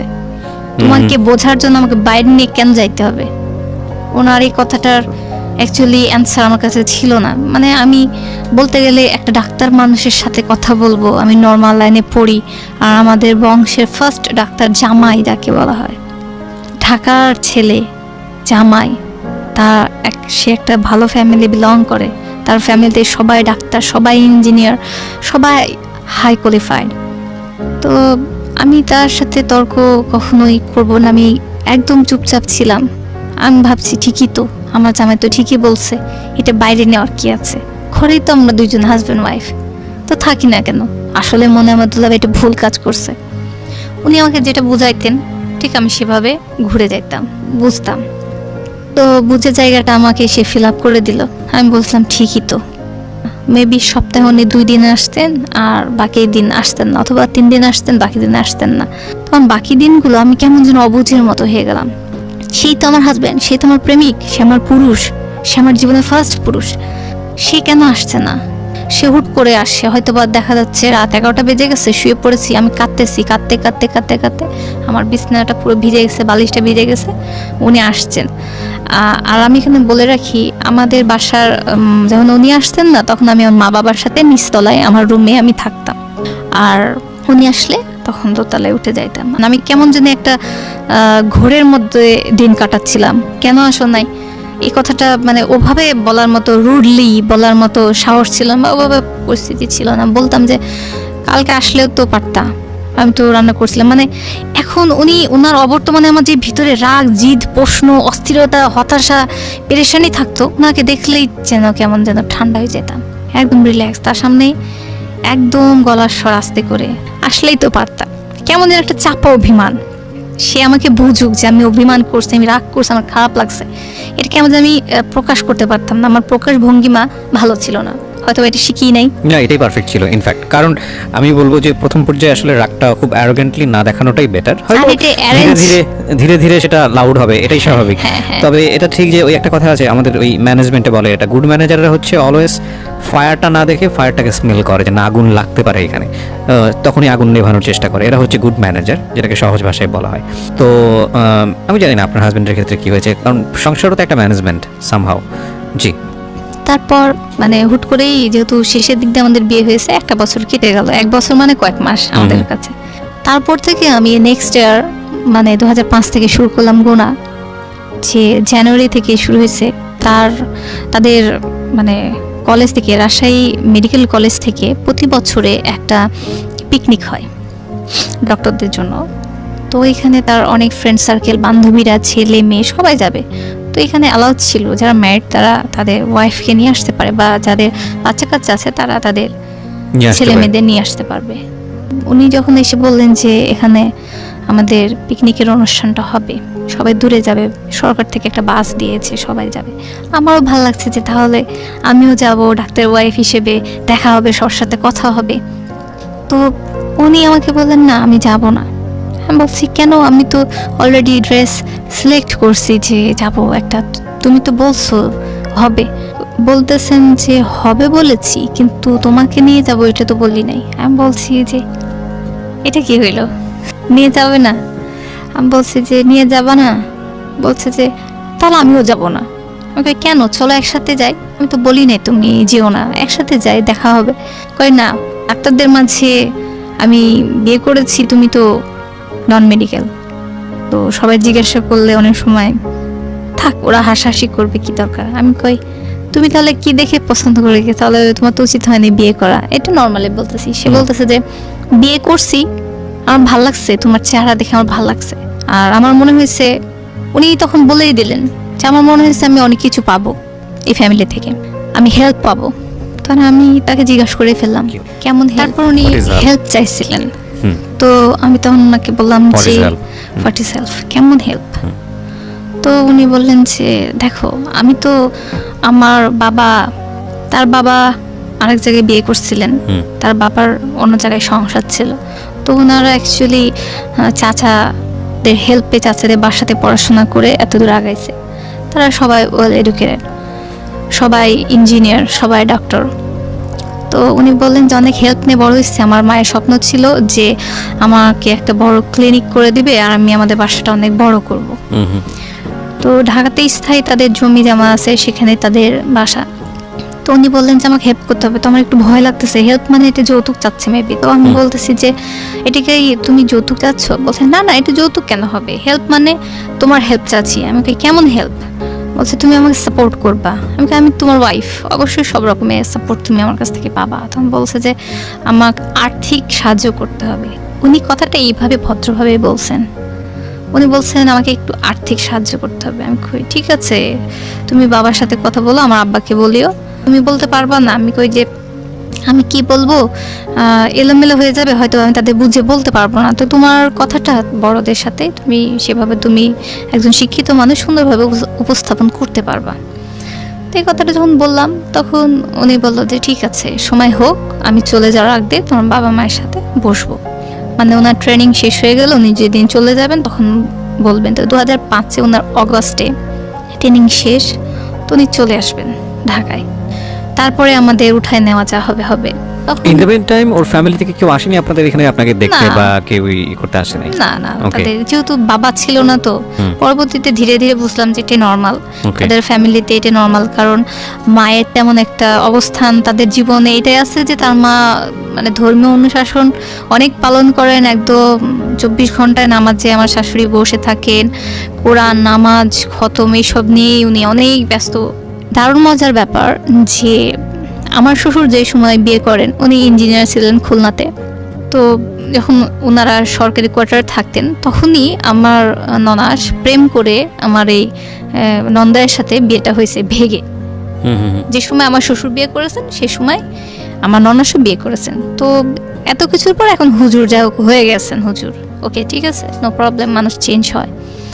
তো ওনার একটু আপত্তি ছিল যে মিঠু কেন একা একাই মেয়ে দেখে বিয়েটা করলো, আমাকে জামাই হিসেবে, আমি তো বংশের হেড, আমাকে নিয়ে আসা কেন হলো না। উনি মনক্ষুণ্ণ, উনি রাগ, উনি কথা বলবেন না। আর উনি যদি আমার জামাইয়ের সাথে কথা না বলেন, তাহলে আমার শাশুড়িও মানে একটু সহজভাবে আমাকে মেনে নেবেন না। তারপরে এইভাবে তার ফ্যামিলি থেকে মানে একটু দলাদলি চলতেছে যে তারা আসবে কি আসবে না, নিবে কি নিবে না। তো আমার জামাই চলে যাওয়ার প্রস্তুতি চলতেছিল, মানে একটা মাস, যে শেষের মাসটা চলতে চলতে মানে সে সব কিছু গুছাচ্ছে, সে তার ক্লিনিকে কাজ করতেছে, এখান থেকে যে টাকাটা সে আমাকে বলছে যে দেখো এখন তো তোমার কাছে বেশি আসতে পারবো না, আমি একটু ক্লিনিকে সময় দিই, কারণ এখান থেকে সার্টিফিকেট পাবো এবং বেশ কিছু টাকা পাবো, এই টাকাটা দিয়ে বাসায় নিয়ে যাবো। সে অলমোস্ট সে 1.5 লাখের মতো সব মিলিয়ে তার টাকা সে গুছাইছে। তো আমার হাজব্যান্ড বললো যে আমি কিছু টাকা ইনকাম করতেছি, তো এটা বাসায় নিয়ে যাব। আমি বললাম ঠিক আছে নিয়ে যাও, সমস্যা নেই। কিন্তু পরবর্তীতে হুট করেই জানলাম যে শেষের একটা মাসটা তো অনেক কিছু জানতে পারছি। হুট করেই যখন সে আমার বাসাতে আসতো সপ্তাহে 1 দিন বা 2 দিন, 1 ঘন্টা 2 ঘন্টার জন্য, অথবা ওভারনাইট, তো যদি কখনো দুপুরে আসতো কিছুক্ষণ থেকে বৈকালবেলায় চলে যেত, তখন সে আমার সঙ্গে আছে। এই সময়তে কল আসে বারবার, তার কিন্তু মোবাইল আছে, কল আসে। আমি আগে বলছি আমার মোবাইল ছিল না, কল আসে। তো উনি কল কেটে দেন। আমি তখন বলতাম যে কল রিসিভ করো, তো হয়তো তোমার কোনো ফ্রেন্ড বলছে হ্যাঁ ডক্টর রেমন নামে বা অন্য কোনো ডক্টরের নাম দিয়ে সেভ করা আছে। তো উনি কেটে দিতেন, আমি বুঝতাম না। আমি তো মনে করি হ্যাঁ ফ্রেন্ড সার্কেল, ডাক্তার মানুষ থাকতেই পারে, ডাকতেছে। উনি কাটতে এক সময় পুরো মোবাইল বন্ধ করে দেয়। আমি বলি যে তোমার ফ্রেন্ড ফোন করতেছে, কেটে দিচ্ছ বা সাইলেন্ট করে রাখো, কিন্তু ফোন বন্ধ করে দিলে অনেক পেশেন্ট তো ফোন দিবে তোমাকে এখন ডিউটির সময়, থাক বাদ দাও। তো আমার ভেতর থেকে কেমন যেন বলে না, মেয়েদের একটু সিক্স সেন্স একটু বেশি থাকে, এটা থাকে। তো আমার কেমন জানি খটকা লাগতো। আমি দেখতেছি, আমি সন্দেহ করি না, কিন্তু বলতেছি সন্দেহ করি না, কিন্তু কেমন জানি খটকা লাগতেছে তার অ্যাটিটিউডে। সে কেটে দিচ্ছে, মোবাইল বন্ধ করে দিচ্ছে। তার ফ্রেন্ডরা তো ফোন করে, আমার সামনে রিসিভ করে। তো সে যখন ওয়াশরুমে বা বাইরে কোথাও একটু কিছু সময়ের জন্য যাইতো, এটা চোরামি বলতে হয়, এটা অভদ্রতা বলতে হয়, কিন্তু আমি সেই অভদ্রতা করেছি। তার মোবাইলটা অন করে, এটা জানি না ওয়াইফরা করে কিনা, সেটা ফার্স্ট আমার ছিল যে তার নাম্বার চুরি করা যাকে বলে, তার সেই নাম্বারগুলো আমি চুরি করছি। ডায়াল নাম্বার বা রিসিভ অত ভালো করে বুঝি না মোবাইল চালানো, তারপর তার ডায়াল আর রিসিভ এরকম নাম্বারগুলো একটু টুকে নিয়ে তাড়াতাড়ি আবার মোবাইল বন্ধ করে রেখে দিয়েছি। এই অন্যায়টা করছি, কিন্তু করাটা আমার মানে আমার জন্য সুখকর হয় নাই, হয়তো অনেক কিছু না জানাই বেটার আমার জন্য ছিল। তো আমি তখন সেই নাম্বারটুকে নিয়ে বললাম যে মোবাইল নেই, সো এটা বাইরে গিয়ে আগে দোকান এখনো আছে কিন্তু এখন সেটা নেই, বাইরের দোকানে গিয়ে মোবাইলের দোকানে গিয়ে টাকা দিয়ে মোবাইল নিয়ে কথা বলতে হতো, তো এখন আর মনে হয় সেটা হয় না। তো আমি দোকানে গেছি, মাকে বলছি মা কিছুক্ষণের সময়ের জন্য বাইরে থেকে আসতেছি। আমি বাইরে গিয়ে টাকা দিয়ে মোবাইলে দোকানে গিয়ে তখন নাম্বার ডায়াল করে, যখনই নাম্বার ডায়াল করছি ওই পার্ট থেকে আমার কাছে একটা আওয়াজ আসে মেয়ের। তখন আমি হয়ে গেছি, ডাক্তার রেমন মেয়ে।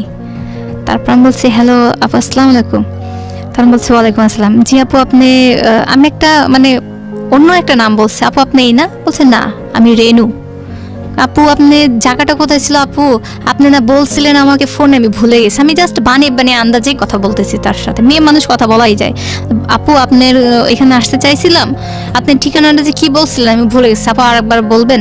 কেন ভার্সিটি এত নম্বর হল, সে যাক হলের নাম বলছে। আমি তখন ঠাস করে ফোনটা তার নামটা শুনে, তার প্লেসটা শুনে, আমি লোকেশন শুনে আমি কেটে দিয়েছি। তখন আমি পুরা হয়ে গেলাম যে আমার হাজব্যান্ডের হয়তো বা কোনো মেয়ে বান্ধবী আছে, এবং সেটা বান্ধবীর চাইতে একটু বেশি। সে ডক্টর এমন না, সে একটা রাজশাহী ভার্সিটিতে পড়া একটা ম্যাথের সাবজেক্টে পড়া একটা মেয়ে বান্ধবী। তো তার সাথে অ্যাজ ইউজুয়াল থাকবে মেডিকেল স্টুডেন্টদের সাথে বন্ধুত্ব, এভাবে একটা মানে ভার্সিটির মেয়ের সাথে নিশ্চয়ই এটা রিলেশনশিপটা অনেক গাঢ়। আর সে যেহেতু নামটা চেঞ্জ করে রাখছে আমার খুব খারাপ লাগছে।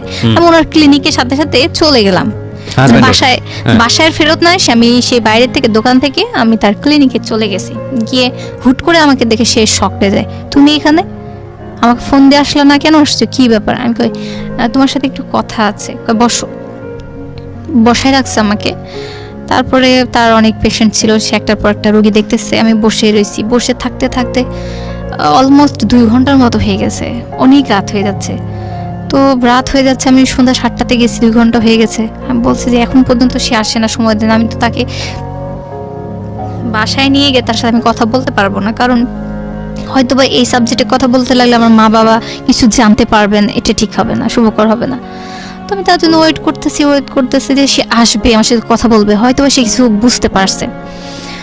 আমি কিভাবে কথাটা উঠাবো আমি নিজেও বুঝতেছি না। পরে উনি আসছেন, ওনাকে আমি বললাম যে রেনু নামের কাউকে কি চিনো? রেনুকে তুমি রেমন নাম দিয়ে সেভ করছো? এই সেই রেমন, ডক্টর রেমন? তখন সে বলতেছে যে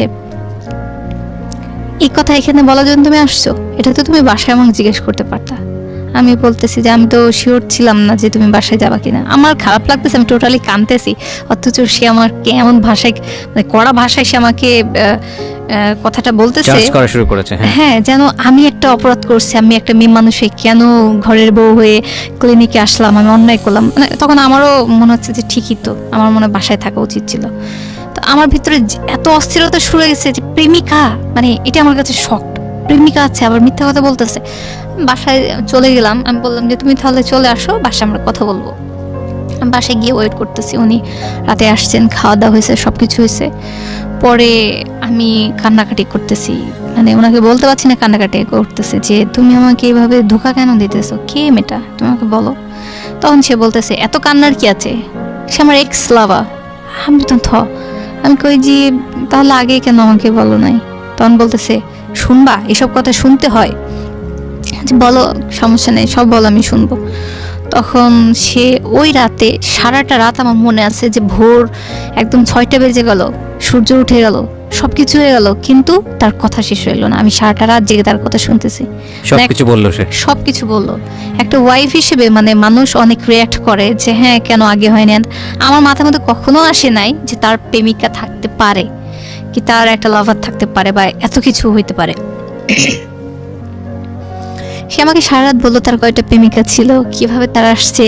সে যখন তার চাচার বাসায় ছিল তখন প্রেমিকা ছিল, যখন সে এখানে অ্যাডমিশন নেয় তখন একটা যে ফার্স্ট গার্ল ছিলেন মেডিকেলের, ওনার সঙ্গে থাকতো, তার প্রেমিকা ছিল, কিন্তু মেয়েরা বিয়ে করতে রাজি হয় নাই। এভাবে সে এক নাগাড়ে অনেক কথা সে বলে গেল।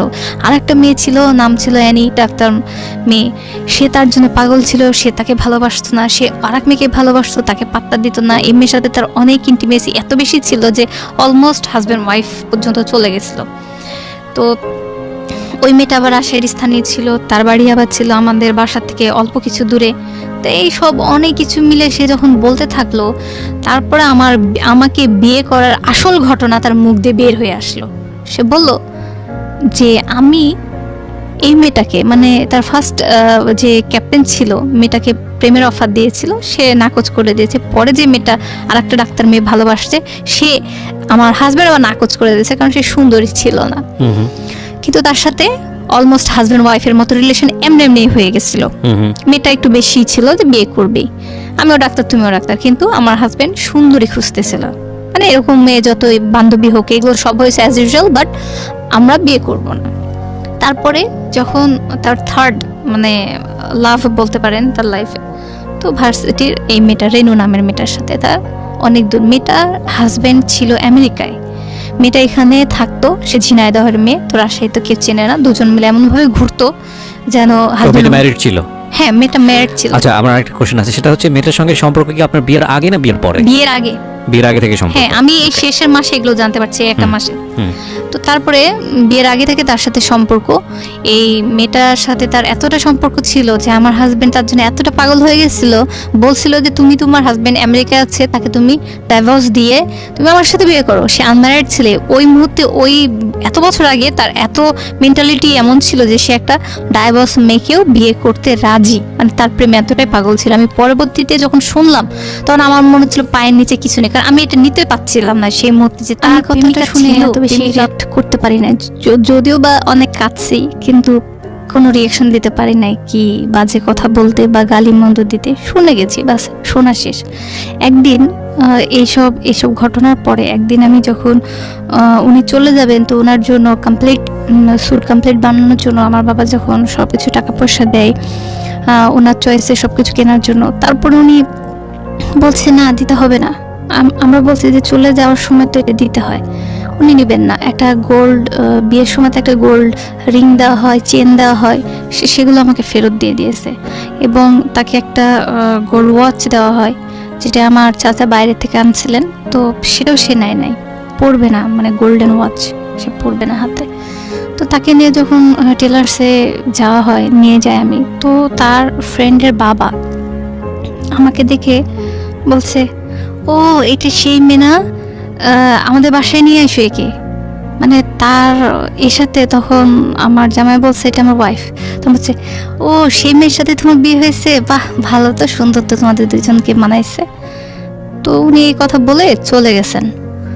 আমি ওনাকে পরবর্তীতে বাসায় এসে আমার মাথার মধ্যে একটা কথাই ঘুরতেছে। উনি বুঝতে পারছেন, উনি বুঝতে পারছেন যে আমার এই কথাটা খটকা লাগছে। মানে আমি এতটা বোকা না যে এটা প্রশ্নটা রিটার্ন তাকে করব না।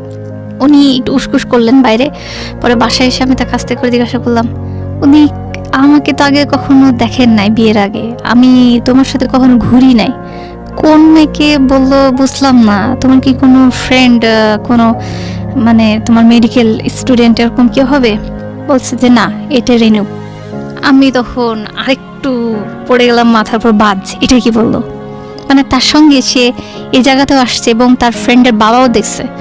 তখন বলছি, তোমার ফ্রেন্ডের বাবাও সে মেয়েকে দেখছে, তুমি ফ্লাশ করছো এগুলো ফ্যামিলি মানে মানুষদের দেখাইছো? বলছে হ্যাঁ, এই মেয়েটার সঙ্গে তো আমি ঢাকাতে অনেকবার গিয়েছি, মেয়েটাকে বাসায় থুইতে, মানে তার চাচার বাসায় থুইতে মেয়েটাকে নেমে অনেকবার ট্রেনে জার্নিও করছি। একটা বিষয় একটু আমি ইন্টারাপ্ট করছি, একটা হচ্ছে যে সে আপনাকে সমস্ত কিছু বলে ব্যাপারটা কি অ্যাপোলজির পর্যায়ে নিয়ে গিয়েছিল, যে না আমার জীবনে এগুলো ভুল, এখন যা আছে তুমি আমার সবকিছু, সো সামনের দিকে আমরা আগাই, ব্যাপারটা এরকম ছিল নাকি জাস্ট আপনাকে বলার জন্যই বলা, কিন্তু সেগুলো সে খুব ডেসপারেটলি মুভ করতেছিল because he is a doctor?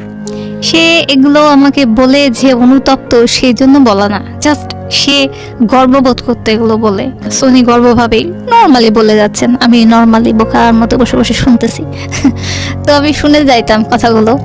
তারপরে কেমন লাগতো যে আসলে মেয়েটা খুব ভাগ্যবতী ছিল যে তাকে ভালোবাসছে, অ্যাকচুয়ালি আমার সাথে বিয়েই করছে, ভালোবাসাটা মেবি আমার জন্য হয় নাই। তো ঠিক আছে, ওইখান থেকে আমি খামোশ হয়ে গেলাম। পরে উনি বিয়ের পরেও যে ওই মেয়ের সাথে দেখা করছে, এই কথায় কথায় সে বলে ফেলছে যে আমার বিয়ের পরে মেয়েটা আমাকে বারবার ফোন দিতেছিল, আমি তার সাথে যোগাযোগ করতেছিলাম না। তখন মেয়েটা বুঝতে পারছে, তখন বলছে যে তোমার লাইফে কি কেউ কোনো নতুন মেয়ে আসছে? তখন আমি বলি যে হ্যাঁ, আমি বিয়ে করেছি। তখন মেয়েটা অনেক শকড হয়ে যায়। তখন আমার নাকি ছবি দেখাইছে, এক কপি ছবি দেখাইছে, দেখে বলছে এটা আমার ওয়াইফ। তখন সে মেয়েটা নাকি অনেক কান্না করেছে, তার সাথে দেখা করতে এসে অনেক কান্না করে পরে মেয়েটা চলে গেছে। এরপর থেকে নাকি মেয়েটা নিজের থেকে যোগাযোগ করতো না, বাট আই ডোন্ট নো সে যোগাযোগ করে কি করে না। কিন্তু বিয়ের পরে তারা যে দেখা করছে এটা আমার কাছে খুব অবাক লাগছে। আর একবার সে মানে বিয়ের কিছুদিন পরে যখন রোজা ছিল, তখন আমার হাজবেন্ড আমার কাছে অনুমতি চাচ্ছে যে আমি ইউনিভার্সিটিতে কিছু ফ্রেন্ড সার্কেলের সাথে রোজার ইফতারি করতে যাব, তুমি কি অ্যালাউ করতেছো? আমি বলছি যে হ্যাঁ, যাবা না কেন। আমি জানি না এই যে ভার্সিটিতে ইফতারি করতে মেয়েটার সঙ্গে গেছে বিয়ের পরেও। যাই হোক, সে বিয়ের পরেও রিলেশনশিপটা মেনটেন করে চলে গেছে। তো আমার কাছে মনে হয়েছে এটা বোধহয় নর্মাল, ডাক্তার মানুষ করছে করুক। তো আমার কাছে এটাই মনে হয়েছে নর্মাল ডাক্তার। ঠিক আছে, উনি যখন এরকম করলেন, শেষে যখন সবাই ফেয়ারওয়েল দিতে চাইলো, ফেয়ারওয়েল দেওয়ার পরে আমাকে নিয়ে যাওয়া হলো। আমাকে বললো, নিয়ে যাওয়া হয়নি, আমাকে বলছে যে তুমি অমুক রেস্টুরেন্টে চাইনিজে চলে আসবা। আমি গেলাম, রেডি হয়ে গেলাম। তার সমস্ত বন্ধুরা আসছে, বান্ধবীরা আসছে, সবাই বসে আছে, খাবার দেওয়া হয়েছে, সার্ভ হয়েছে। আমার হাজবেন্ড যে আপনারা সাধারণত দেখেন যে একটা হাজবেন্ড সবসময় তার ওয়াইফকে ফার্স্ট টাইম যখন তার ফ্রেন্ড সার্কেলের সাথে পরিচয় করে দেয়, ইন্টারাকশনটা এমনভাবে হয় যে she is my wife and she is খেয়ালি, কি সে এটা করে সেটা করে, এটা বলে। উনি এমন কিছুই বলেননি, বলছে আসো বসে এখানে। ওনারা জিজ্ঞেস করছে এটা ভাবির সাথে পরিচয় করা দে। হ্যাঁ হ্যাঁ, এটা তোদের ভাবি। বাস হয়ে গেল। তারা আমাকে ফুল দিল, আমার হাতে অনেকগুলো ফুলের তোড়া ছিল। তারপরে সেখানে যখন খাওয়া দাওয়া শুরু করা হলো, আমাকে বসানো হয়েছিল মেয়েদের সাইডে, আর তারা বসছিল ছেলেদের সাইডে। খাবার যখন সবার প্লেটে দেওয়া হচ্ছিল, আমি একটু এমন যে মানে হুট করে কোনো খাবার নিজের পাতে তুলে নিতে পারি না, মানে কেমন হেজিটেশন আসে ভেতর থেকে। যদি কেউ তুলে দেয় তাহলে নেওয়ার সাহস করি। আমি একটু বসেই আছি, ভাত প্লেটে ওরা সার্ভ করে গেছে, তো ছেলেগুলা মেয়েদেরকে খাবার তুলে দিচ্ছে। তারপরে আমি দেখলাম যে আমার হাজবেন্ড তার যে রাজশাহীতে এসেই যে তার ফার্স্ট মানে গার্ল ছিল, তার ক্লাসমেট, তাকে ভালোবাসতো, কিন্তু সে তাকে রিফিউজ করে দিয়েছে যে না, তোমাকে ভালোবাসবো না। সেই মেয়েটার প্লেটে সে খাবার সুন্দর আমার সামনে বসে বসে উঠাই দিচ্ছে। তো আমার মনে হচ্ছে যে এটা মনে হয় নর্মাল, কারণ বান্ধবী দিচ্ছে, খাওয়াচ্ছে। কিন্তু আমার কাছে মনে হলো আমি মনে তুলে দিতে হয় না। আমি জানি না, আমি মন্তব্যটা করতে বাধ্য হচ্ছি। আমি সবসময় বলি যে জীবন গল্পের একটা মারাত্মক সীমাবদ্ধতা হচ্ছে it's a one sided story. এখানে যিনি এসে বলেন তিনি তার গল্পটাকে বলেন, আপনি যদি বিশ্বাস করতে চান তাকে বিশ্বাস করতে হবে অন্ধের মতো। সো বলার জায়গা থেকে হয়তো বা ওনার হাজব্যান্ড এখানে যদি উপস্থিত থাকতেন সেই সময়, যার সম্পর্কে বলছেন, তিনিও হয়তো বলতে পারতেন বিষয়টা কীরকম ঘটেছে। তবে আজকে যিনি বলছেন খেয়ালি, তাকে যদি আপনার বিশ্বাস করতেই হয়, সমস্ত কিছু বিশ্বাস করে আপনার এতটুকু বলতে হবে যে আপনার হাজব্যান্ড অনেক লাকি হাজব্যান্ড। অফকোর্স ওই গল্পটা পর্যন্ত যে ওয়াইফকে এত বড় একটা গল্প বলার পরে ওয়াইফের প্লেটে খাবার তুলে না দিয়ে সে তার এক্স গার্লফ্রেন্ডের প্লেটে খাবার তুলে দিচ্ছে, এটা আসলে হিন্দি সিরিয়ালকেও হার মানিয়েছে, যেখানে মেকআপ পরে ঘুমানো হয় সেটাকেও হার মানিয়েছে। This kind of story. Okay, বলুন। তারপর সে তাকে খাওয়াচ্ছে, আমিও খেলাম। যখন খাওয়া দাওয়া শেষ, আমরা যখন বাসায় ফিরতেছি, তখন রিক্সার মধ্যে উনিও পাশে বসা ছিলেন, আমিও পাশে বসা ছিলেন। আমি জানি আমার ভেতর একটা ফ্রাস্ট্রেশন কাজ করলো, মানে ঠিক রাগ হইলো। রাগ হওয়ার পরে মানে সে আমার সাথে টোটালি কোনো কথা বলতেছে না, আমিও তার সাথে বলতেছি না, নীরব একটা রাগ। ঠিক আছে, আমি চাচ্ছি যে সে আমার সাথে একটু মুখ ফুটে কথাটা বলুক, আর বলুক যে সরি, ভুল হয়ে গেছে, আমি এই মেয়ের প্লেটে খাবার তুলে দিচ্ছি, বা তোমাকে টাইম দিলাম না, বা এটা কিছু। আমি এরকম একটা এক্সপেকটেশন করতেছি সে সরি বলুক, অ্যাটলিস্ট সরিটা বলুক, আর কিছু না। সে পুরোই মুখের মধ্যে যেমন সেলাই করা থাকে ঠিক তেমনভাবে বসে রয়েছে। আমি হাত থেকে সে মুহূর্তে তার অ্যাটেনশন নেওয়ার জন্য জাস্ট হাত থেকে ফুলের তোড়াগুলো ছুঁড়ে রাস্তায় ফেলে দিলাম, রিক্সায় চলমান অবস্থায়। মানে একটা মানুষ তো রিয়াকশন করে, এই এটা করছো কেন? আমি চাচ্ছিলাম সে এটা বলুক, সে সেটাও বলে নাই। তুমি আমাকে ইনসাল্ট করছো এখানে ডেকে নিয়ে একটা ওয়াইফ হিসেবে। আমি এত বোকা গ্রাম থেকে উঠে আসি নাই যে তুমি আমার সাথে এরকম অ্যাটিটিউড করলা। এটা আমি বোঝানোর জন্য জাস্ট ছুঁড়ে ফেলে দিলাম ফুলগুলো, আমি কিচ্ছু বললাম না। সে আমাকে জিজ্ঞাসা আপনি নাকি বলছেন দেখি সামনে কি হয়। সবসময় বললাম যে একটা আমাদের ফ্যামিলিতে এরকম ছিল, বিয়ে হয়েছে মানে একটা মেয়ের বিয়ে হয়েছে। আমার মা এখনো বলে যে তখনই একটা মেয়ে ঘর থেকে বের হবে যখন তার লাশ বের হবে। এটা কথার কথা, একটা মেয়ের নাকি একবারই বিয়ে হয়, একবারই স্বামী হয়, আর একবারই তার মৃত্যু হয়। যদি ধর্মকর্মই মানেন, আমি হ্যাঁ। মাফ করবেন আমি কথা বলার সাহস রাখছি, যদি ধর্মকর্মই মানেন তাহলে ধর্মের কোথাও তো ধরনের কথা বলা হয়নি। এটাই আমার আরো আসবো, মানে আমি আজ এখানে আসছি এই কথাটাই বলার জন্য। আমি আরো ডিটেলস আসি, এখনো শুরু হয় নাই, এখন তো শুধু আমার বিয়ে পর্যন্ত আগাইছে, এখন আমার বাচ্চা হয় নাই বা এখন আমার লাইফ আগায় নাই, আমি বলতেছি জি সব প্লিজ, বুঝবেন। জি প্লিজ। হ্যাঁ, তো এই হলো ঘটনা, বাস চলে আসলাম বাসায়। তখন আর সে আমার সাথে কোনো কথাই বলে না, আমি কাঁদতেছি, সে আমার কান্না, আমার মনে এখন হাসি পায় যে আমি এত একটা বোকা বউ ছিলাম। আমার যে লাইফের এতগুলো বছর কত কান্না করে বিছনার বালিশের জায়গাটা ভিজাইছি, আমি এত বোকা কেন ছিলাম, কান্না করেছি। আমি চাইছি সে আমার কান্নাটা শুনে পেছন থেকে একটু হাত বাড়িয়ে বলুক যে কেন কাঁদতেছো বউ, তুমি কেন কাঁদতেছো। আমি এই শোনার জন্য কোটি কোটি রাত, আমার কাছে এখন মনে হয় একটু কোটি কোটি রাত আমি কাঁদছি, অক্লান্ত রাত আমি কাঁদছি। আমাদের সাথে এরপর থেকে আমাদের ভিতরে আর সে হাজব্যান্ড ওয়াইফে সে সম্পর্কটা সেটা হইতো না, মানে একেবারে রেয়ার, আর নাই। মানে বলতে গেলে সারা মাসে আমাদের মধ্যে স্বামী স্ত্রীর মধ্যে সে রিলেশনশিপ ছিল না। আর সারা রাত কাঁদতেছি, আমার খালি মনে হতো কি আমার কান্নার আওয়াজ সে পায় না। পরে উনি চলে গেছেন ঢাকায়, তারপরে উনি আবার আসছেন, এসে ঈদের সময় আমাকে নিয়ে গেলেন পরের বছরের ঈদ।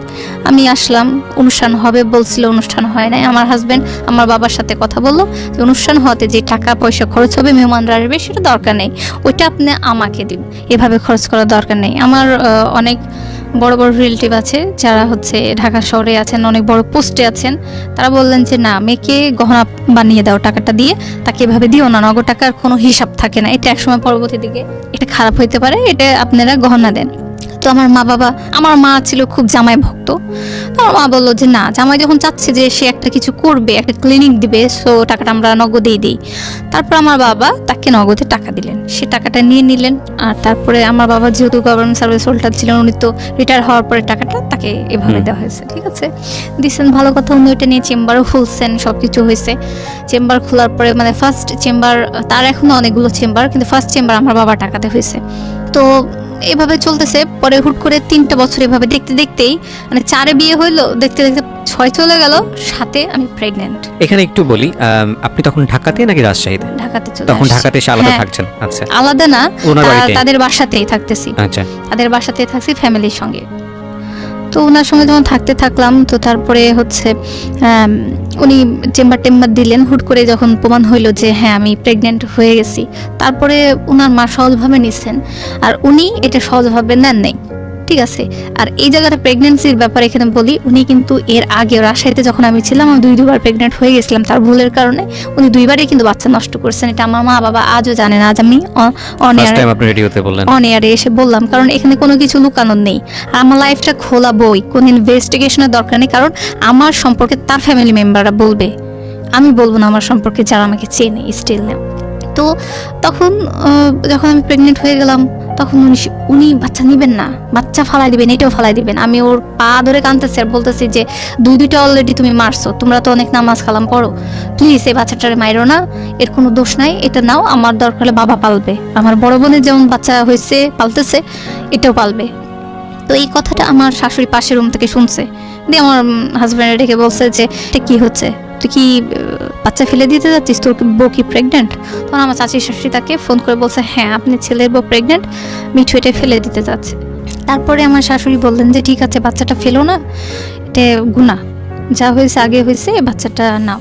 এরপরে ডাক্তার আমার শাশুড়ির সামনে বসে থেকে গাইনিকোলজিস্ট বলছেন যে আপনার ছেলের বইয়ের ইনফেকশন হয়ে গেছে, আপনি যদি এই বউকে দিয়ে কোথাও ট্রাভেলও করান, কোনো বাস বা কার বা অনেক হাওয়ায় জাহাজে যদি নেন, বাচ্চা পড়ে যাবে, আর এই বাচ্চা যদি পড়ে ইনি আর মা হইতে পারবেন না। আমার শাশুড়ি কেটে বলছেন যদি উনি সঙ্গে না থাকতেন হয়তো বা আমার কথাটা মিথ্যা প্রমাণিত হইতো। তো আমি খুব কান্না করতেছি, হে আল্লাহ, বাচ্চাটা দিলা তো এভাবে নিবা কেন, জান যখন দিলা তো নেওয়ার কথা কেন তুমি শোনাইলা আমাকে। আমার কাছে এটাই যে বাচ্চাটা মরে গেলে আমার আর বাচ্চা আসবে না, আমি মা হইতে পারবো না, এটা আমার কাছে মানে সবচাইতে বড় একটা অভিশাপ। আল্লাহ এই অভিশাপটা দিও না আমাকে। আমরা বিরতি নিব প্রিয় শ্রোতা, আরেকবার একটা বিরতি, ছোট্ট একটা বিরতি। আপনারা শুনছেন মিস্টার ম্যাঙ্গো ক্যান্ডি প্রেজেন্স জীবন গল্প। আমি আরজে কিবরিয়া আপনার সঙ্গে রয়েছি এবং কথা না বাড়িয়ে ছোট্ট একটা বিরতি নিয়ে নিই। শুনছেন আরজি কিবরিয়ার সাথে মিস্টার ম্যাঙ্গো ক্যান্ডি প্রেজেন্টস জীবন গল্প।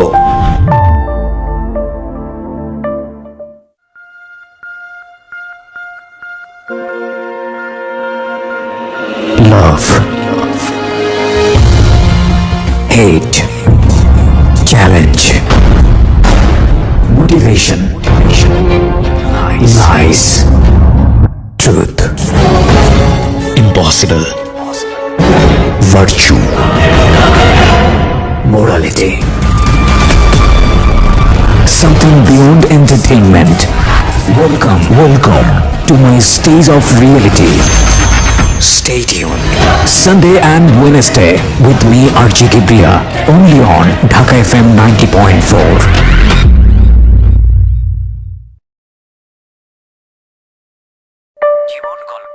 শুনছেন আরজি কিবরিয়ার সাথে মিস্টার ম্যাঙ্গো ক্যান্ডি প্রেজেন্টস জীবন গল্প। স্বাগত জানাচ্ছি আরও একবার প্রিয় শ্রোতা, আপনারা শুনছেন জীবন গল্প, মিস্টার ম্যাঙ্গো ক্যান্ডি প্রেজেন্টস জীবন গল্প। আমি আরজি কিবরিয়া আপনার সাথে রয়েছি। জি খেয়ালি, তারপর কি? চুমাচু করে রাজি হয়েছে, কিন্তু আমার বাবাকে ডেকে পাঠানো হলো যে আপনি আসেন। কেন কি হয়েছে? মেয়ের একটা দোষ হয়ে গেছে। কেন? মেয়ে প্রেগনেন্ট হয়ে গেছে, আমার বিনা অনুমতিতে প্রেগনেন্ট। কেন হইল? আপনি কে বলেছে? এটা আমার জামাই আমার সামনে, সবার সামনে আমার বাবাকে দাঁড় করে ইনসাল্ট করতেছে ডাইরেক্ট, যে আপনার মেয়ে কেন প্রেগনেন্ট হইল, আমার বিনা অনুমতিতে কিভাবে প্রেগনেন্ট হয়ে গেল, আমি তো বাচ্চা নিতে চাই না, আর এখন ফেলতেও পাচ্ছি না, আপনার মেয়েকে নিয়ে চলে যান। তারপর আমার শাশুড়ি এখানে ইন্টারাপ্ট করে বলছে যে ও 3 মাসের আগে কোথাও ট্রাভেল করতে পারবে না, 3 মাস কভার হওয়ার পরে ওকে তুই থুয়ে আসবি। কারণ আমার বাবা সমানে এত ইনসাল্ট ফিল করছেন, একটা মুরব্বী মানুষ, সবাই তাকে রেসপেক্ট করে, সেইভাবে করলো, মানে ইনসাল্ট করতেছে। আমি সমানে টস করে কাঁদি, আমি সেই মুহূর্তে কথা বলতে পারছি না, যে বাধা দিব। কিন্তু আমার জামাই আমার কান্না দেখে এটাও বলে না যে ঠিক আছে কান্না করো না, আমি তোমাকে পাঠাবো না। আমি তার পা ধরে কাঁদতেছি যে বাচ্চাটা নিয়েছি, এভাবে ইনসাল্ট করো না, হইতে দাও। তারপরে সে যাই হোক আমার বাবা চলে আসলো, আমি থাকতে থাকলাম। আমার শারীরিক অবস্থা ধীরে ধীরে খারাপ হতে থাকে, কারণ অনেক পাওয়ারের অ্যান্টিবায়োটিক আমি শরীরে নিতে পারছিলাম না। আমি সমানে বমি করি আর গড়াগড়ি করি। এভাবে চলতে চলতে সে বিরক্তি হয়। এমনও দিন গেছে ভোরে 4টাতে প্রায় সেন্সলেস হয়ে যায়। তাকে বলি আমাকে কিছু ওষুধ দাও, তুমি একজন ডাক্তার মানুষ, ওষুধ দাও, আমার খারাপ লাগতেছে। সে কথা বলে না, মেঝের মধ্যে হেঁটে বেড়ায়। পরে সে আমাকে গ্লুকোজ খাওয়ায়, চিনি খাওয়ায়, এটা খাওয়ায় সেটা খাওয়ায়। আমি যখন ভালো হই তখন সে বলে যে চুপচাপ মুখ বন্ধ করে শুয়ে থাকবা। এই জন্য আমার এগুলো সহ্য করতে পারি না, এই জন্য আমি বলছিলাম যে প্রেগনেন্ট হয়ে না, বাচ্চা ফালাই দাও। এখন তোমাকে দেখবে কে? আমি দেখতে পারবো? আমি এখন সারা রাত জাগবো তোমার সাথে? তাহলে আমি অফিস কিভাবে করবো, আমি চেম্বার কিভাবে, রুগী দেখবো কিভাবে? আমি তো ভাবলাম সত্যি তো, এটা তো আমার অন্যায় হয়ে গেছে। তো ঠিক আছে, এইভাবে কাটলো 3টা মাস। যেই কাটছে 3 মাস কাটার পরে একটা দিনও মানে যাইতে দেননি। ঠিক 23 তারিখে আমাদের 3 মাস কাটছে। 23 তারিখের দিন সে নাইটের টিকিট কাটছে, আমার মনে আছে। নাইটের টিকিট কেটে আমাকে নিয়ে চলে আসছে এখানে। আসার পরে উনি ওনার কিছু ফ্রেন্ডকে বলে রাখছিলেন যে তোরা দেখা করতে আসিস আমার শ্বশুর বাড়িতে। তার ফ্রেন্ডরা আসছে, দেখা হয়েছে। তো দেখা হওয়ার পরে সে একটা রাতও কাটায় নাই।